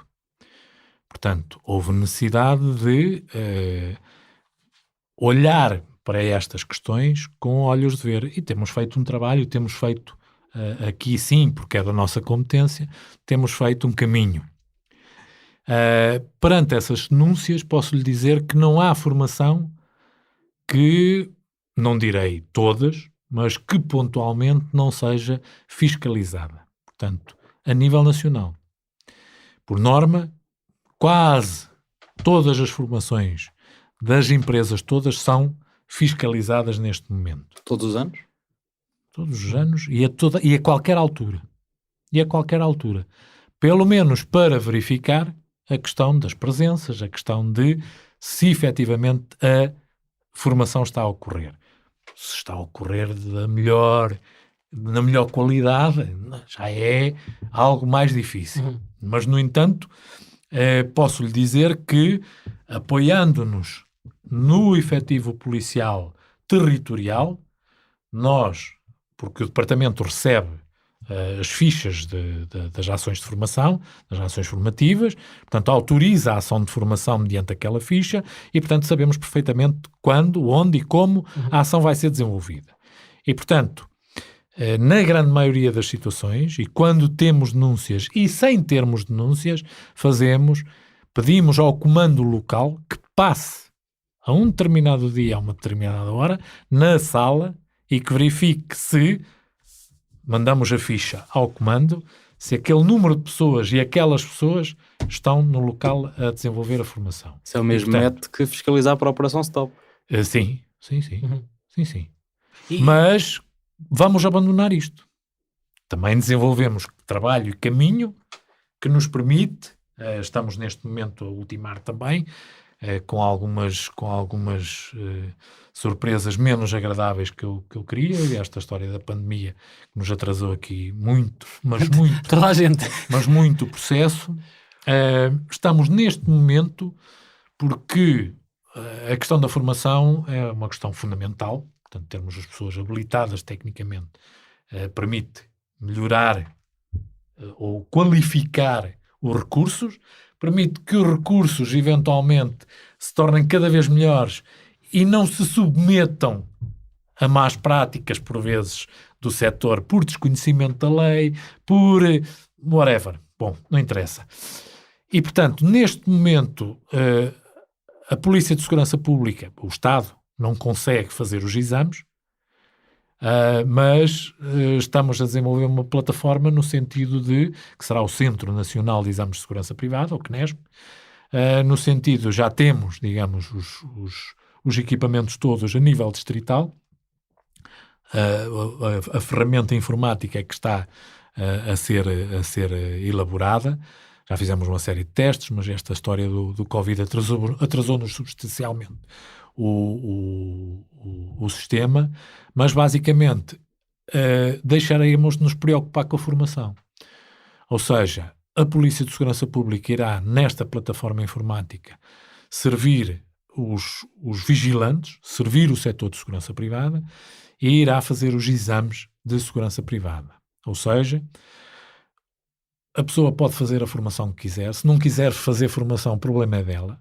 Não temos nada a ver com isso. Portanto, permite-nos fiscalizar a montante, que era o que nós sempre quisemos. E, portanto, permite-nos que destas 39, eventualmente, 19 desapareçam. É quase ou 20 como desapareçam. a carta de condução. Exatamente. É a mesma coisa. É a mesma coisa. Portanto, as empresas de formação dão a sua formação, se responsabilizam-se por ela e, no final, dizem assim, no dia X tenho 10 pessoas para fazer o exame. E no dia X vão ao comando da Polícia de Viana do Castelo, ao comando da Polícia da Guarda, ao comando da Polícia não sei quantos, tem uma sala com os computadores, abrem a sessão, cada sessão é distinta, de modo a não olharem para as sessões do próximo, fazem o teste, fechou, passou, não passou, azar. O que é que isto vai fazer? Vai fazer com que as empresas que não deem formação ou que apenas abusem da situação económica das pessoas desapareçam. Portanto, só vão ficar as empresas que efetivamente funcionam com ética, com responsabilidade, com caráter e com alguma lógica em termos laborais. Mas legalmente a pessoa que quer ter um cartão do MAI para ser segurança continua a ter um conjunto de obrigações, não é? Portanto, vai ter que ter formação. Essa não vai ser dispensável. Sim, não. Não é? Muitos estão assim, porque muitos deles também fizeram a formação. E vão ter que todos ir fazer. Fizeram a formação sem lá estar. Portanto, pois, essa é uma das acusações. essa é uma das acusações. Muitos que fizeram. Toda a gente diz que... Agora não. Agora dificilmente. Mas quem já tem Agora, cartão do MAI, dificilmente. quando tiver que o renovar, vai ter que ir lá já? Vai ter que ir lá. Ou Para seja, renovar fazer e para tirar novo. Ou seja, daqui a, vamos pôr 3 anos, em teoria, Vamos lá ver. todo o setor da segurança que tem cartão do MAI... Isto também é Teve que importante, passar pelo crivo isto da também é PSP. importante que se diga. Portanto, conforme vos disse, volto a repetir. Isto é um setor que evoluiu muito. Uhum. Nós tivemos seguranças. Os seguranças privados que existiam antigamente eram pessoas que nem a 4ª classe tinham, que estavam à porta do condomínio. Tanto que determinados setores sindicais é um misto de um sindicato de senhoras da limpeza, portanto, daquelas guardas noturnos, exatamente, porteiros. daquelas profissões que serviam os edifícios particulares, portanto, e isto foi-se especializando. E nós temos pessoas no setor que não têm as habilitações, a exigência das habilitações literárias, por exemplo, foi crescendo ao longo das várias legislações. Portanto, nós temos gente que ainda mantém, digamos, alguma capacidade, porque nós temos que olhar também para o setor com alguma sensibilidade, e temos pessoas que... Isso quer dizer o quê? Quer dizer que nós não podemos ser cegos em relação àquilo que são este setor laboral e as pessoas que trabalham neste setor e que já trabalham há muitos anos. Portanto, o próprio sistema, eu pedi para que fosse montado de forma a que até nós termos toda a gente com a mesma capacidade, o próprio sistema pudesse, de acordo com a idade e de acordo com as habilitações literárias da altura, pudesse dar um teste mais fácil e um teste mais difícil, de acordo com essa nota.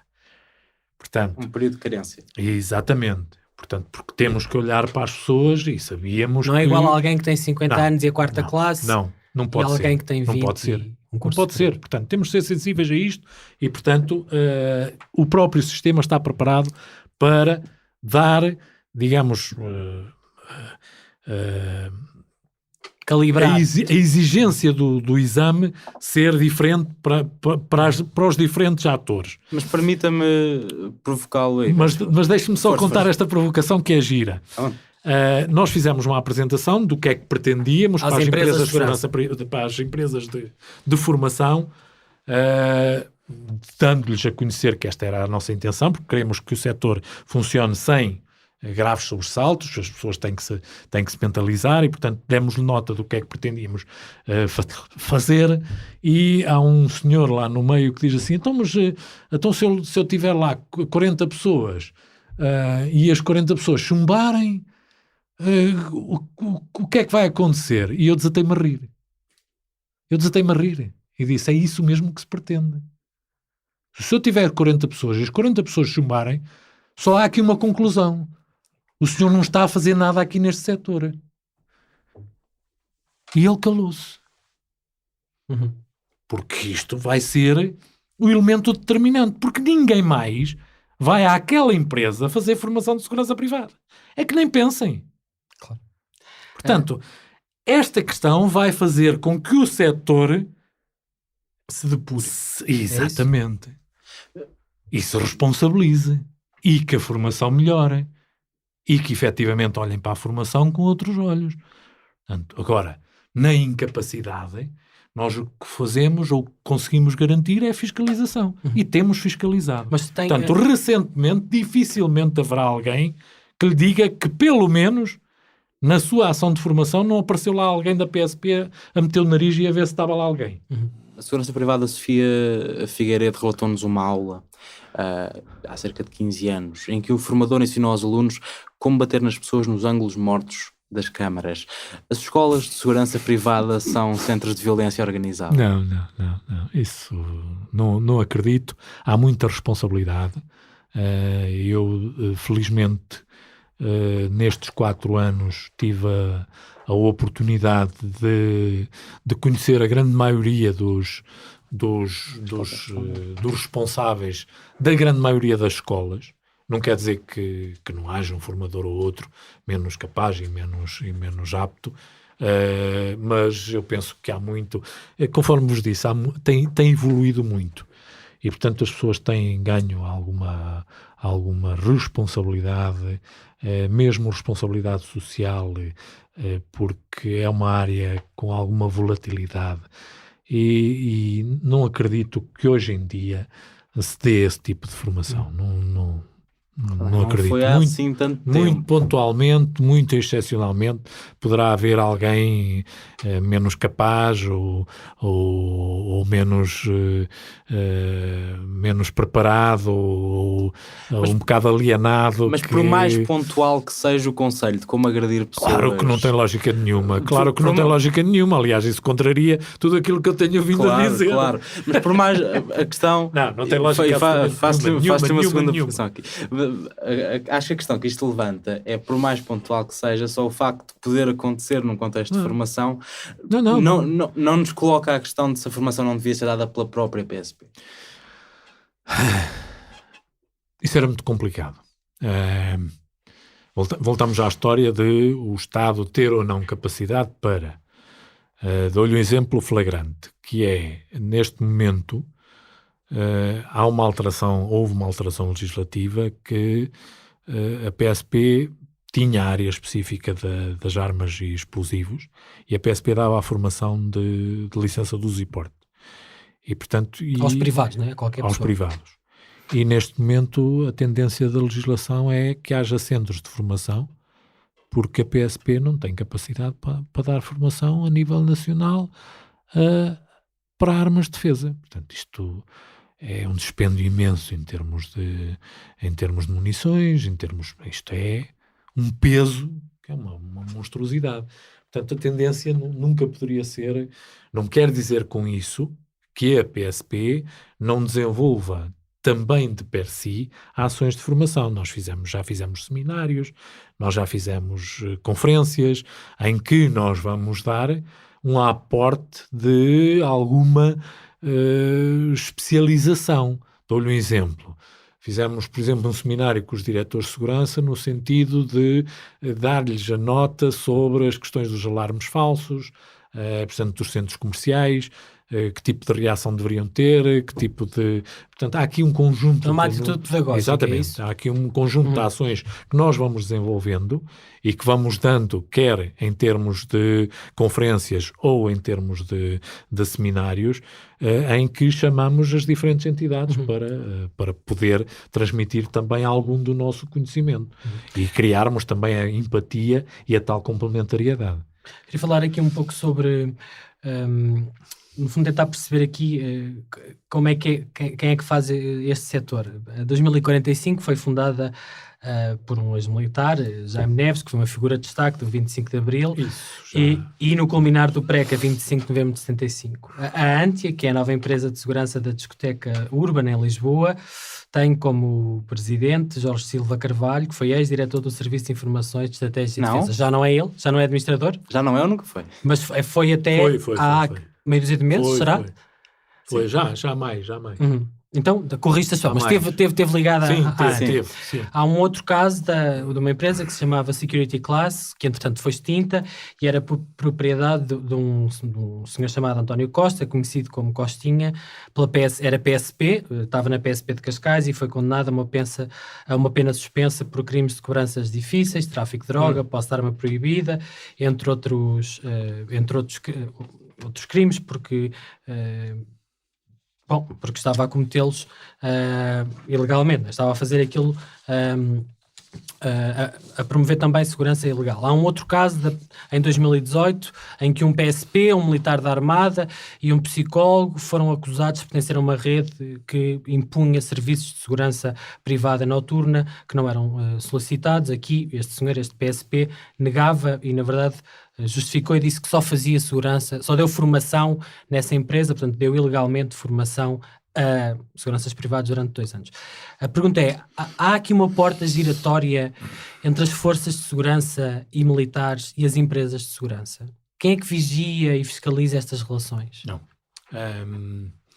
Nós temos, na área de segurança privada, ninguém pode exercer função de segurança privada, sendo militar, ou sendo da polícia, ou sendo de qualquer força de segurança. Portanto, Mas a questão aqui... todas as situações que ocorrem, mesmo que ilegalmente, e sendo conhecidas e a gente conseguindo apurá-las, essas pessoas são extirpadas desta área e desta ação.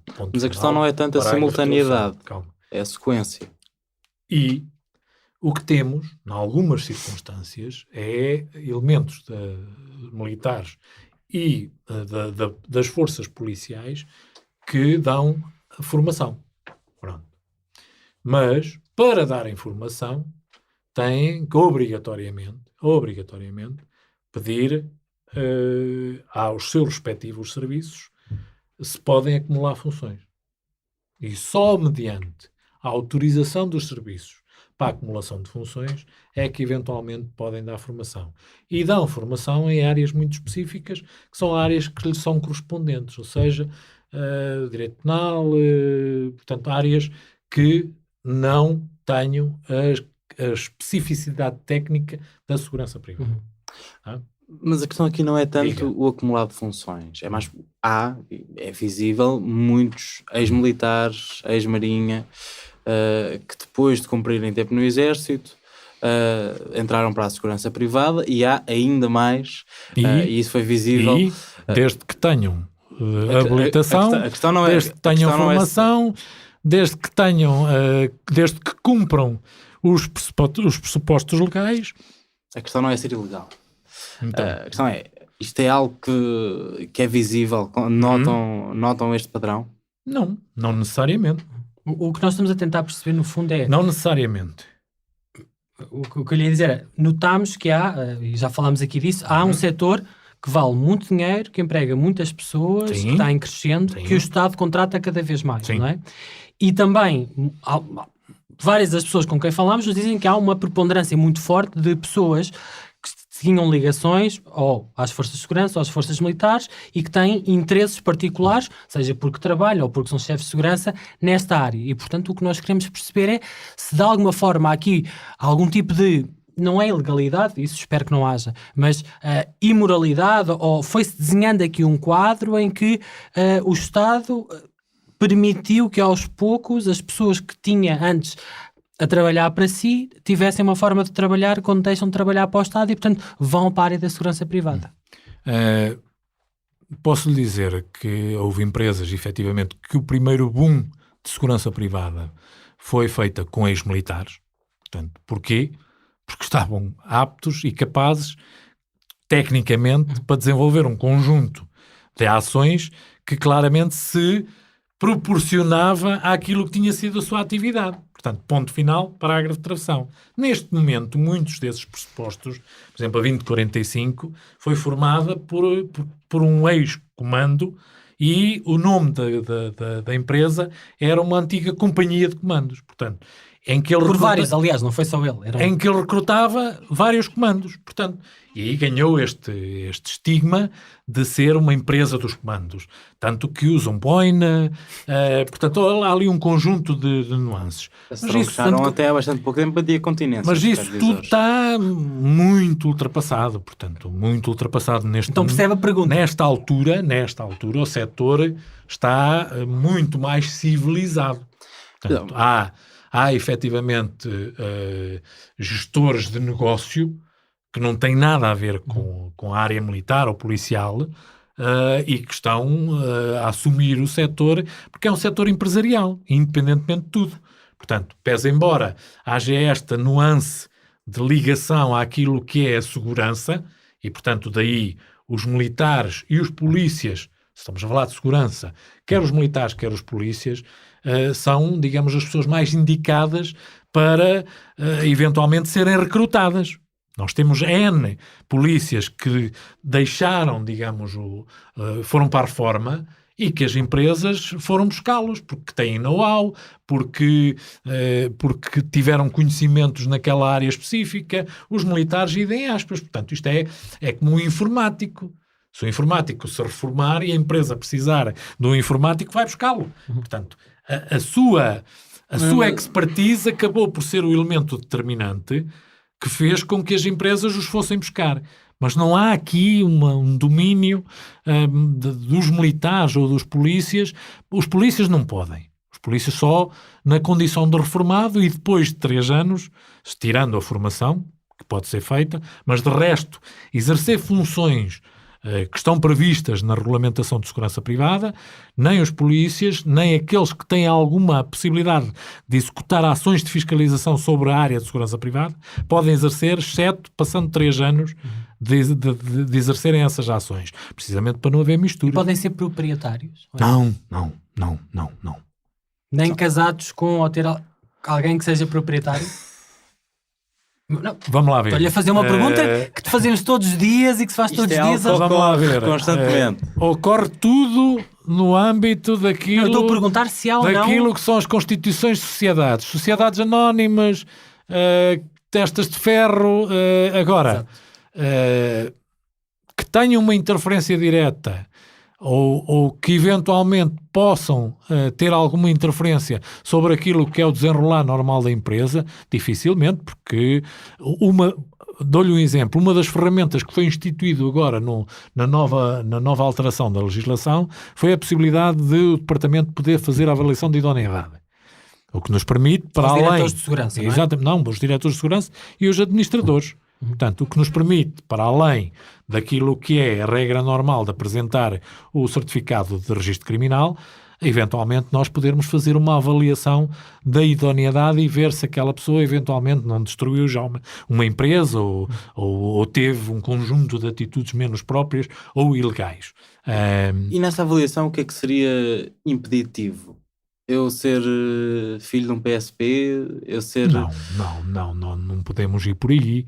Não podemos mas, por exemplo, não sei se o superintendente tem filho. Isso era restringir os direitos às pessoas de construir mas é o mesmo, o seu negócio. É o mesmo que fazemos com familiares de políticos. Não é bem assim. Não é bem... Espera lá, não é... Se a minha mulher tem um hotel e tem uma porção de mais de 15% nesse hotel, o Estado não pode ter contratos com esse hotel. Nós fazemos isto com os políticos. Não percebi.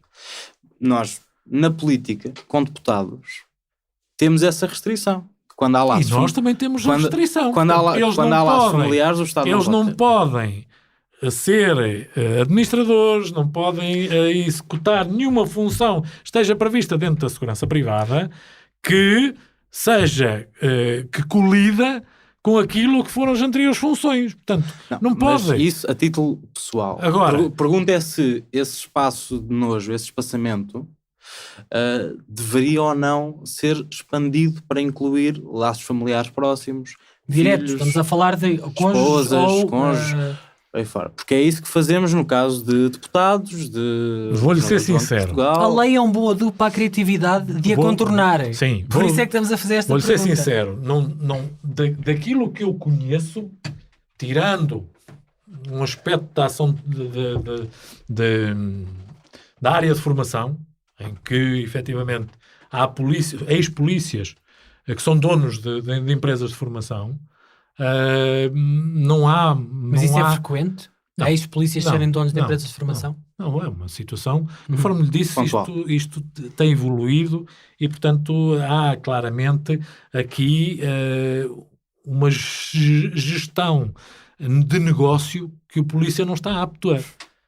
Ok? E, portanto, isto evoluiu de modo a que sejam gestores de negócio e não sejam polícias, não sejam militares. Eles podem ser uma mais-valia depois para aquilo que é o core da empresa e vão buscar essa expertise. Isso não tenho a serem diretores de segurança. Diretores de segurança, consultores, whatever. Portanto, Mas o setor claramente gosta de, pelo menos na face pública que apresenta, demonstrar que está encostado às forças policiais.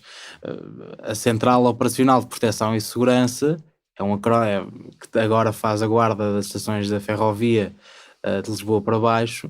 É um acrónimo muito inteligente para se chamar COPS. Mas isso... As empresas Cultivam até uma estética nas as empresas fardas. gostam de... As empresas cultivam um nome que eventualmente lhe seja benéfico para demonstrar ao cliente que aquela é a empresa mais apta a... mais próxima de serem polícias. Mais apta a responder àquilo que são as necessidades de segurança. Portanto, mas isso é uma questão de promoção, é uma questão de marketing, não tem propriamente a ver. Eles estão restringidos legalmente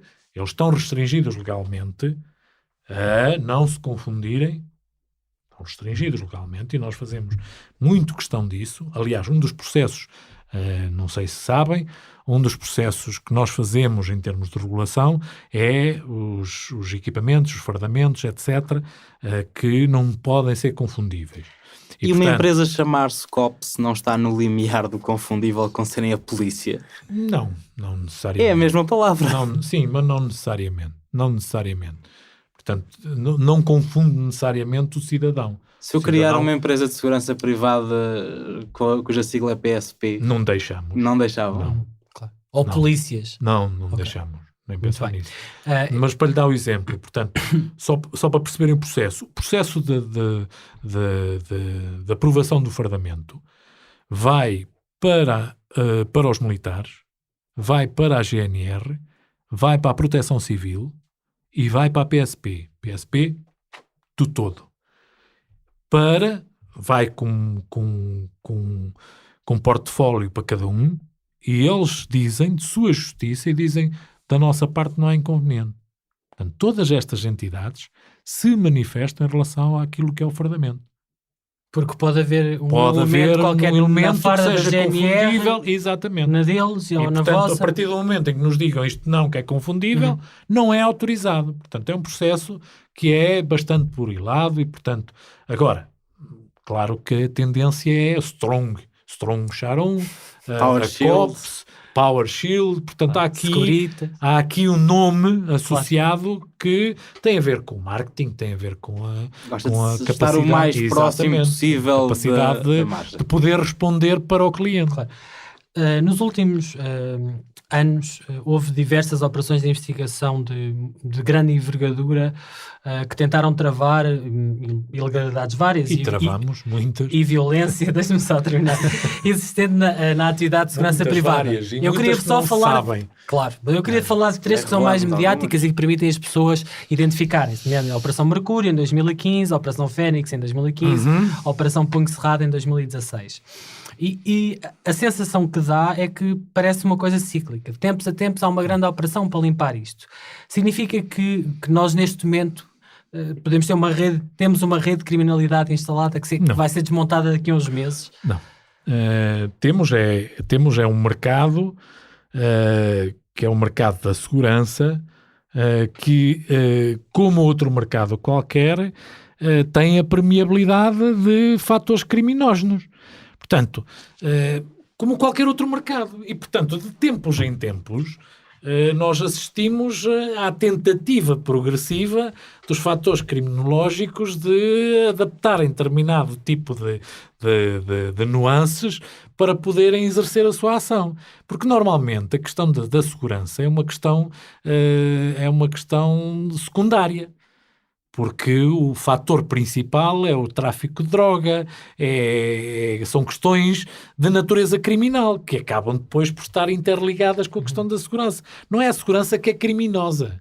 Portanto, há uma atividade criminosa que depois se esconde ali nos meandros da segurança.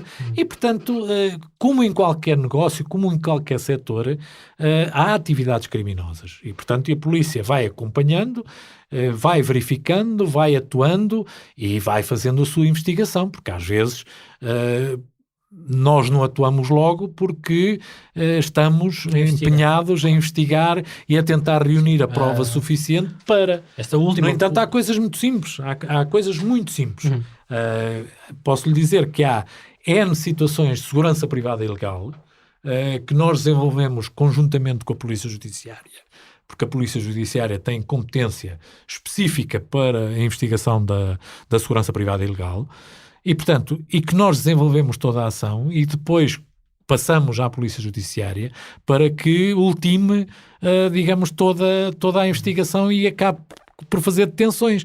Portanto, isto acontece com... Ou seja, não são só estas grandes não são só estas grandes... Exatamente. O Estado só reage a posteriori. Não, exatamente. Portanto, depois do esquema está montado. N situações. Vou-lhe dar um exemplo. Ainda há ano passado, se eu não me engano, houve uma notícia qualquer que 10 elementos do grupo do Val do Ave, assim um grupo qualquer que havia lá para cima, que estavam a fazer segurança privada ilegal. Portanto, já tinha havido uma circunstância anterior em que tinham sido detidos vários elementos e do mesmo grupo havia um conjunto de malta que estava a fazer segurança privada ilegal. Portanto, a Polícia Judiciária desenvolveu a sua ação e, portanto, fez um conjunto de detenções de uns 11 indivíduos que estavam nas discotecas daquela zona a fazerem segurança privada ilegal. Portanto, estas ações vão sendo consumadas e vão sendo resolvidas. Por vezes nós temos denúncia pelos próprios elementos da segurança privada, pelas empresas. Nós desenvolvemos uma ação que não é visível. Posso lhe dizer que no Algarve uma vez surge-nos uma empresa que fazia segurança privada em nome próprio, que tinha um carro todo pintado com o nome da empresa de segurança privada, não tinha alvará, não tinha nada, portanto faziam aquilo à descarada. E, portanto, foi fácil, mandou-se uma equipa, verificou-se que eles estavam a desenvolver a ação, foram detidos, foram presentes a tribunal, acabou, foram apreendidos os carros. Portanto, nós fazemos recorrentemente estas ações que não têm divulgação pública. As que têm divulgação pública, conforme lhe digo, é porque têm outras nuances associadas. Aliás, que o principal core não é o problema da segurança privada ilegal. O principal core são outras atividades criminais que depois acabam por ser acobertadas pela segurança privada, mas que não têm, que não são segurança privada ilegal iminente, não é? Eu queria, ainda nesta precisamente tentando detalhar um pouco isto que estamos aqui a falar. O relatório anual de segurança interna, já não é o RASP, não é? É o de segurança interna de 2017. O RASI.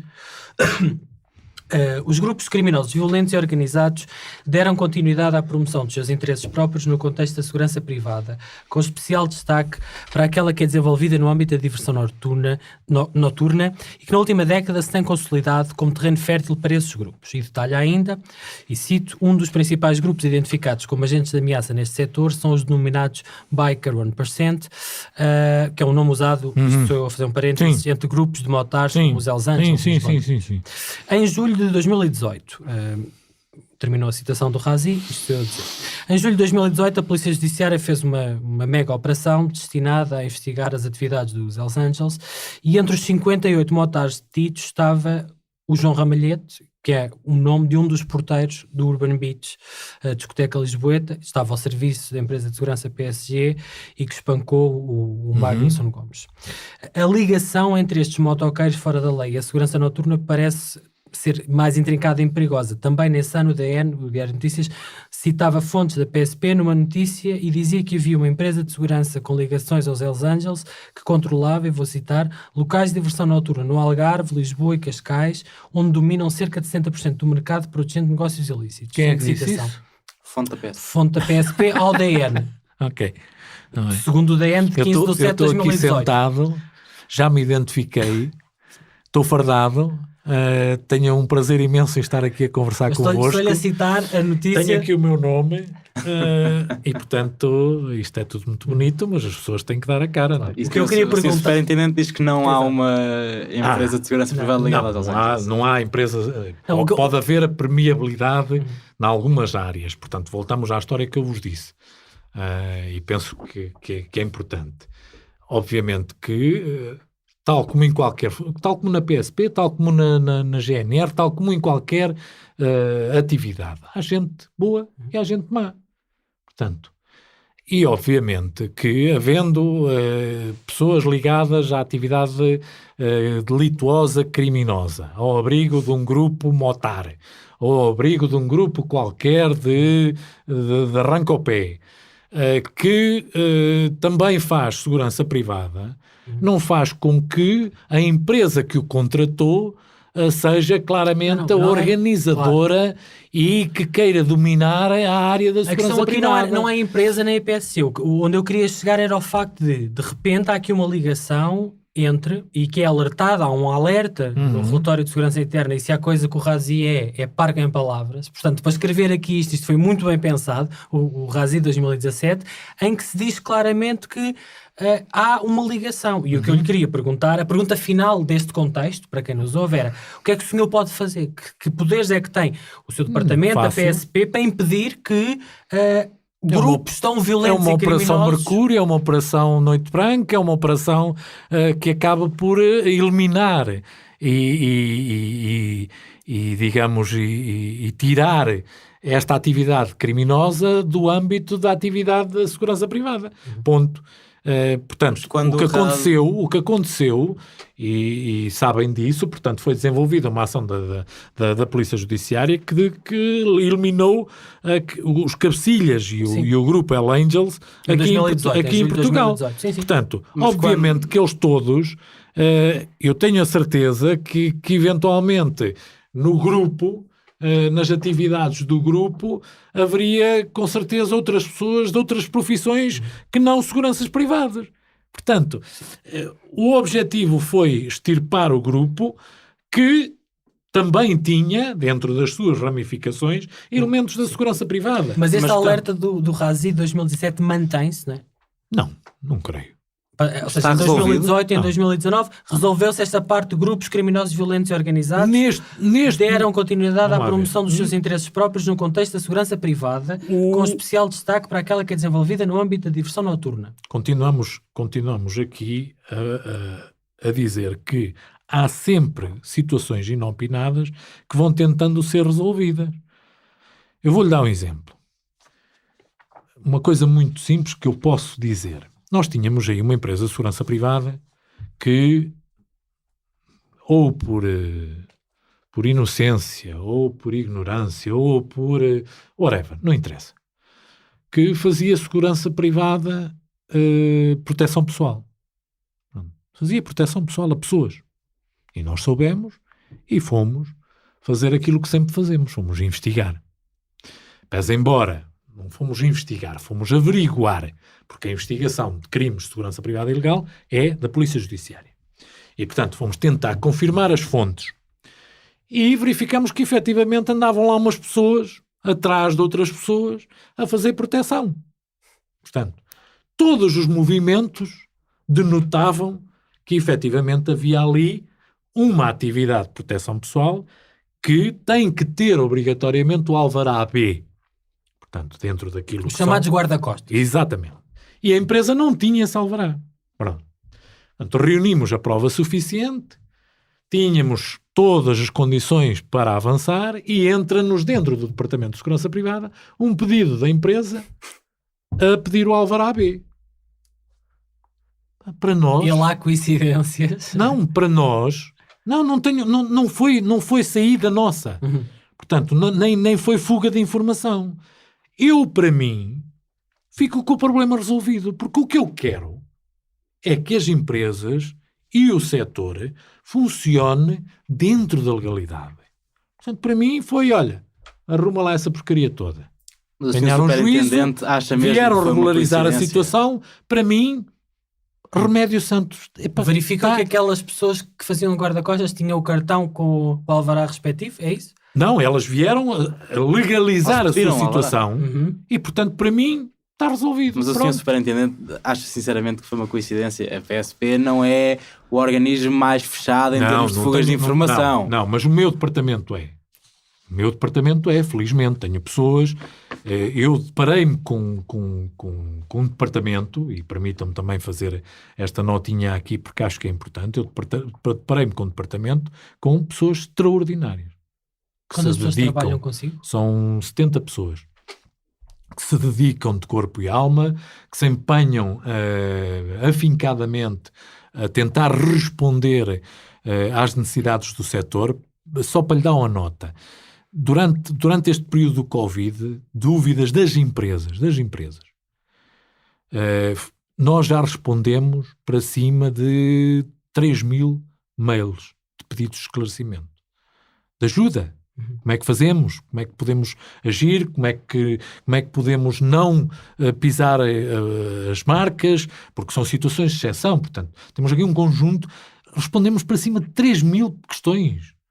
Portanto, nós temos ali uma equipa fabulosa que se preocupa excepcionalmente com o setor. E, portanto, se vamos conseguindo dar alguns passos significativos para pôr alguma ordem, se é que assim se pode dizer, naquilo que são as várias irregularidades que qualquer setor, este também em particular, tem, é aquela malta que se deve. E, portanto, esta nota acho que era importante também deixar aqui. Sr. Superintendente, e estamos quase a terminar. Num caso que ficou bastante mediático, em que 3 seguranças da PSG agrediram violentamente 2 rapazes à porta da discoteca Urban Beach, em Lisboa, ao serviço da empresa, e que foram este ano condenados por tentativa de homicídio, apesar da sentença não ter transitado em julgado. Entrevistamos o diretor de segurança da PSG, Rui Silva, que indicou que a empresa tinha deixado praticamente todos os contratos em bares e discotecas, passou a operar essencialmente em portaria e vigilância durante o dia. As mesmas pessoas responsáveis por situações de violência na noite estão agora a aguardar hospitais. Então, desculpa? Estão agora a aguardar hospitais públicos. Não creio. Não há uma transferência? Não, porque as funções são distintas. Portanto, como sabem, há várias funções de segurança privada. O segurança porteiro, o vigilante, o assistente de recintos de espetáculos ou desportivos. Há pessoas que têm as especialidades todas, obviamente. Está licenciado em tudo. Obviamente. Mas é importante dizer que para cada uma dessas funções é preciso ter um curso de formação. Exatamente. Mas não acredito, porque normalmente quem gosta de trabalhar na noite permanece na noite. Portanto, se a PSG não faz esse serviço, há outra empresa que faz. E, portanto, há de haver ali uma contratação Mudou de empresa? Mudou de empresa. Eventualmente. Pode ter mudado de empresa. Portanto, a contratação, vamos ver, por exemplo, para a área do futebol. São pessoas que estão habituadas a lidar com o fenómeno desportivo. Portanto, se a ProSeguro deixou o futebol, as pessoas que trabalhavam para a ProSeguro, porque vai haver necessidade daquelas pessoas para a bola na mesma. Portanto, quem ganhou o contrato do futebol, com o Benfica, com o Porto, ou whatever, acaba por ir necessitar daquelas pessoas, porque não tem outras para formar. São aquelas que já conhecem o estádio, que já conhecem as dinâmicas. Portanto, as pessoas não mudam de funções, mudam de empregador. Mudam de empregador. E, portanto, e daí o facto também, com esta polémica da cláusula 14 lá da transmissão de estabelecimento, portanto, também foi um argumento que pesou para que isto fosse equacionado. A possibilidade da empresa ficar com os funcionários que conheciam a expertise, portanto. Olhando aqui para informações que constam do processo do caso do Urban, percebemos que um dos arguidos, David Jardim, é ou foi suspeito de 7 casos de crimes contra a integridade física. Outro dos arguidos, Pedro Inverno, é ou foi suspeito de 18 casos de crimes contra a integridade física. Nenhum deles tinha condenações prévias, portanto não tinham cadastro. Se tivessem, não podiam continuar a ter a licença para operar. O Estado deve permitir que pessoas que são suspeitas de vários crimes violentos estejam ao seu serviço através de empresas de segurança privada? Não. Deve fazer essa filtração? Claro que deve. Mas, por exemplo, tendo em conta que ainda não... Deve. Deixa-me só perguntar-lhe. Daí a necessidade de nós incluirmos nesta alteração legislativa a avaliação de idoneidade. Mas, por exemplo, hoje, quer o David Jardim, quer o Pedro Inverno, que ainda não foram condenados, sabem onde é que eles trabalham. Eles podem continuar a fazer segurança privada. Podem, porque uma das questões que a lei de segurança privada prevê é que o registro criminal esteja limpo. Claro, mas neste caso Mas está se não limpo, forem condenados, está limpo. não é? Exatamente. Então, mas como é que... E daí o facto de a avaliação de idoneidade ser uma novidade na atual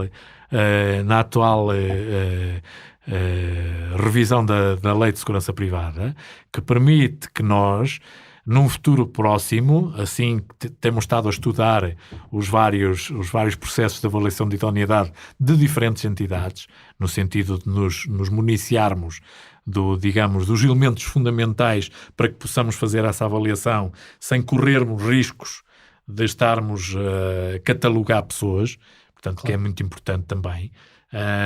Porque isto é como tudo, as pessoas podem ter tido problemas de vária ordem e, portanto, e não serem punidas, ou julgadas e não punidas. Portanto, ter-se verificado a sua inocência. Portanto, isto não é fácil.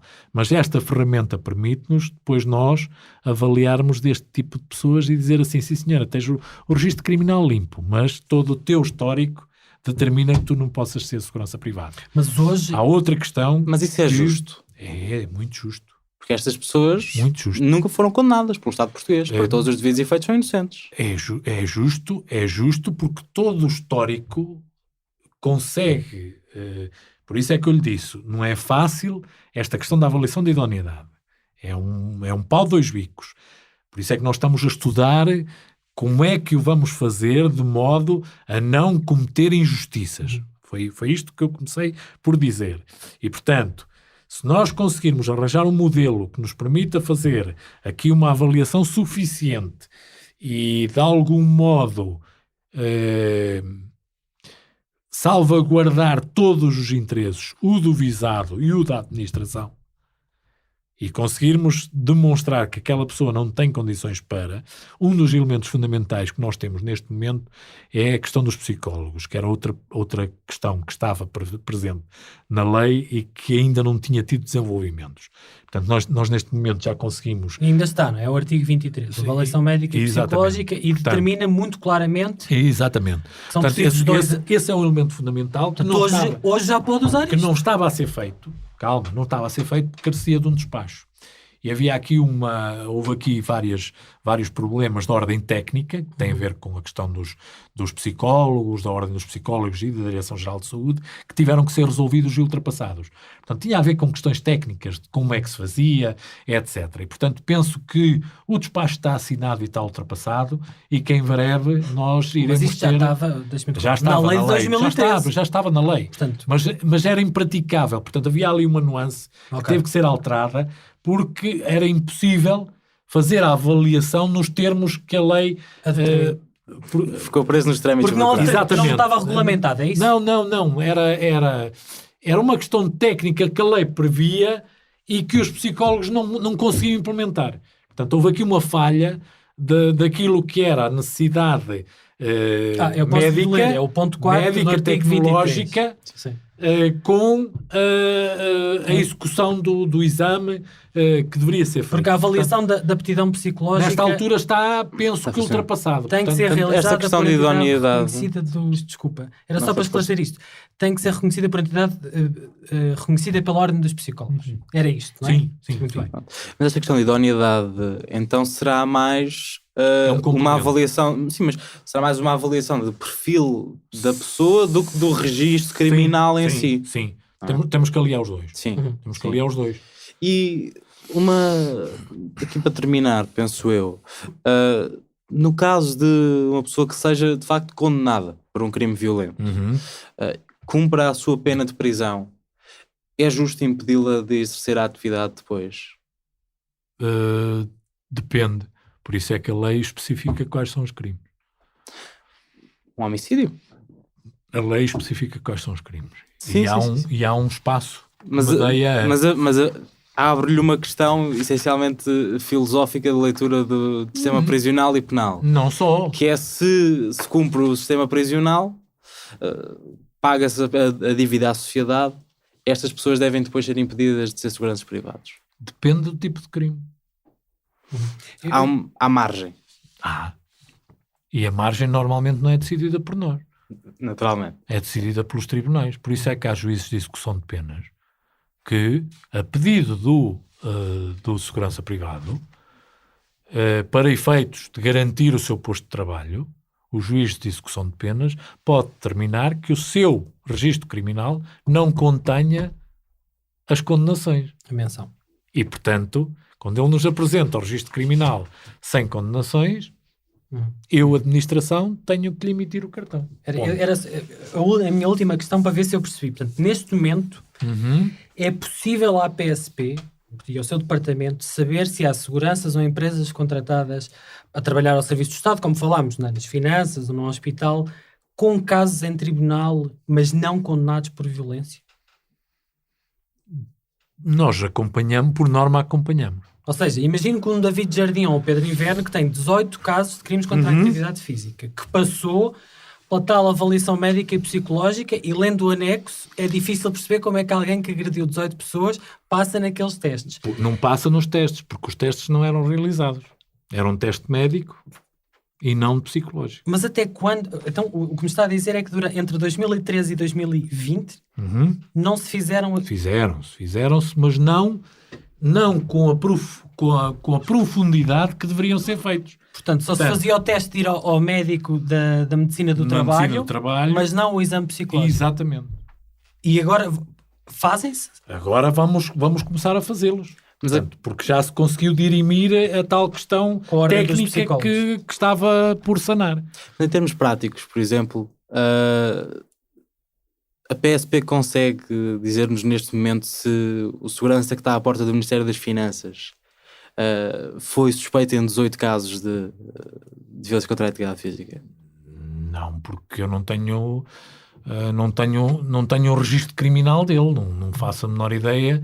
Não, mas a questão era complexa a este nível. Não sendo condenado por nada, mas tendo uma prática de violência, como é que o seu departamento garante, ou não, que aquela pessoa... O meu departamento, e isto entronca naquela questão que fizeram há bocado, porque é que passou do Ministério para a Polícia. Pronto. Um dos elementos fundamentais, porque é de passar do Ministério para a Polícia, é que eu tenho um grupo de análise. O meu pessoal que faz a fiscalização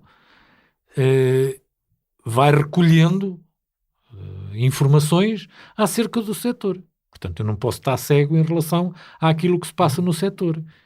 Portanto, eu vim para aqui, vocês fazerem umas perguntas e eu dizer assim, não sei o que é que se passa.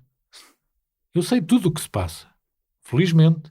Sei tudo o que se passa porque as empresas dizem-me o que é que se passa.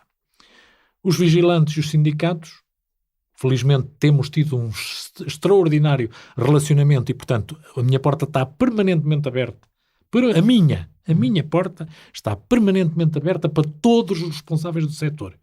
E, portanto, eu falo com toda a gente. Portanto, eu sei tudo o que se passa. E, portanto, e o meu pessoal, que são umas máquinas, sabe quem é o A, quem é o B, onde é que anda o C, o que é que andam a fazer, se passaram daqui para ali, se não sei quê, e sempre que há necessidade de informação para efeitos de condução de inquéritos criminais, Hell Angels, etc., nós também damos a nossa perninha. E também dizemos, atenção, que este passou daqui para ali, este é boxer e fez não sei o quê. Portanto, o meu pessoal sabe isso tudo. Portanto, aquela ligação que há, muitas vezes, entre os ginásios que fomentam essa... Tudo. Nós sabemos quais são os ginásios. Nós sabemos tudo. Penso que... Está tudo bem. Está tudo. Muito obrigado. Passamos... Entender. É uma bela maneira de terminar a entrevista. Nós sabemos tudo. É uma grande frase. Não exagerei. Dentro dos asteriscos. Em princípio, sim. Pelo menos aqueles cromos menos repetidos, esses sabemos. Passamos largamente o tempo que eu lhe tinha pedido. Mas foi ótimo porque conseguimos compreender isto com a profundidade que queremos dar a este trabalho. Basicamente. Da nossa parte, disponham. Dispenso. Está fotografado, está gravado. Qualquer questão que tenha, não sei se...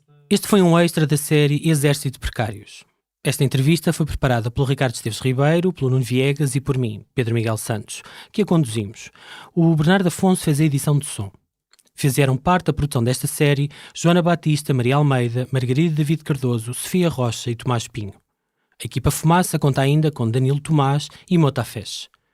A série Exército de Precários foi realizada com o apoio de uma bolsa de investigação jornalística atribuída pela Fundação Carlos Gulbenkian em 2018 e outra da Fundação Rosa Luxemburgo em 2020.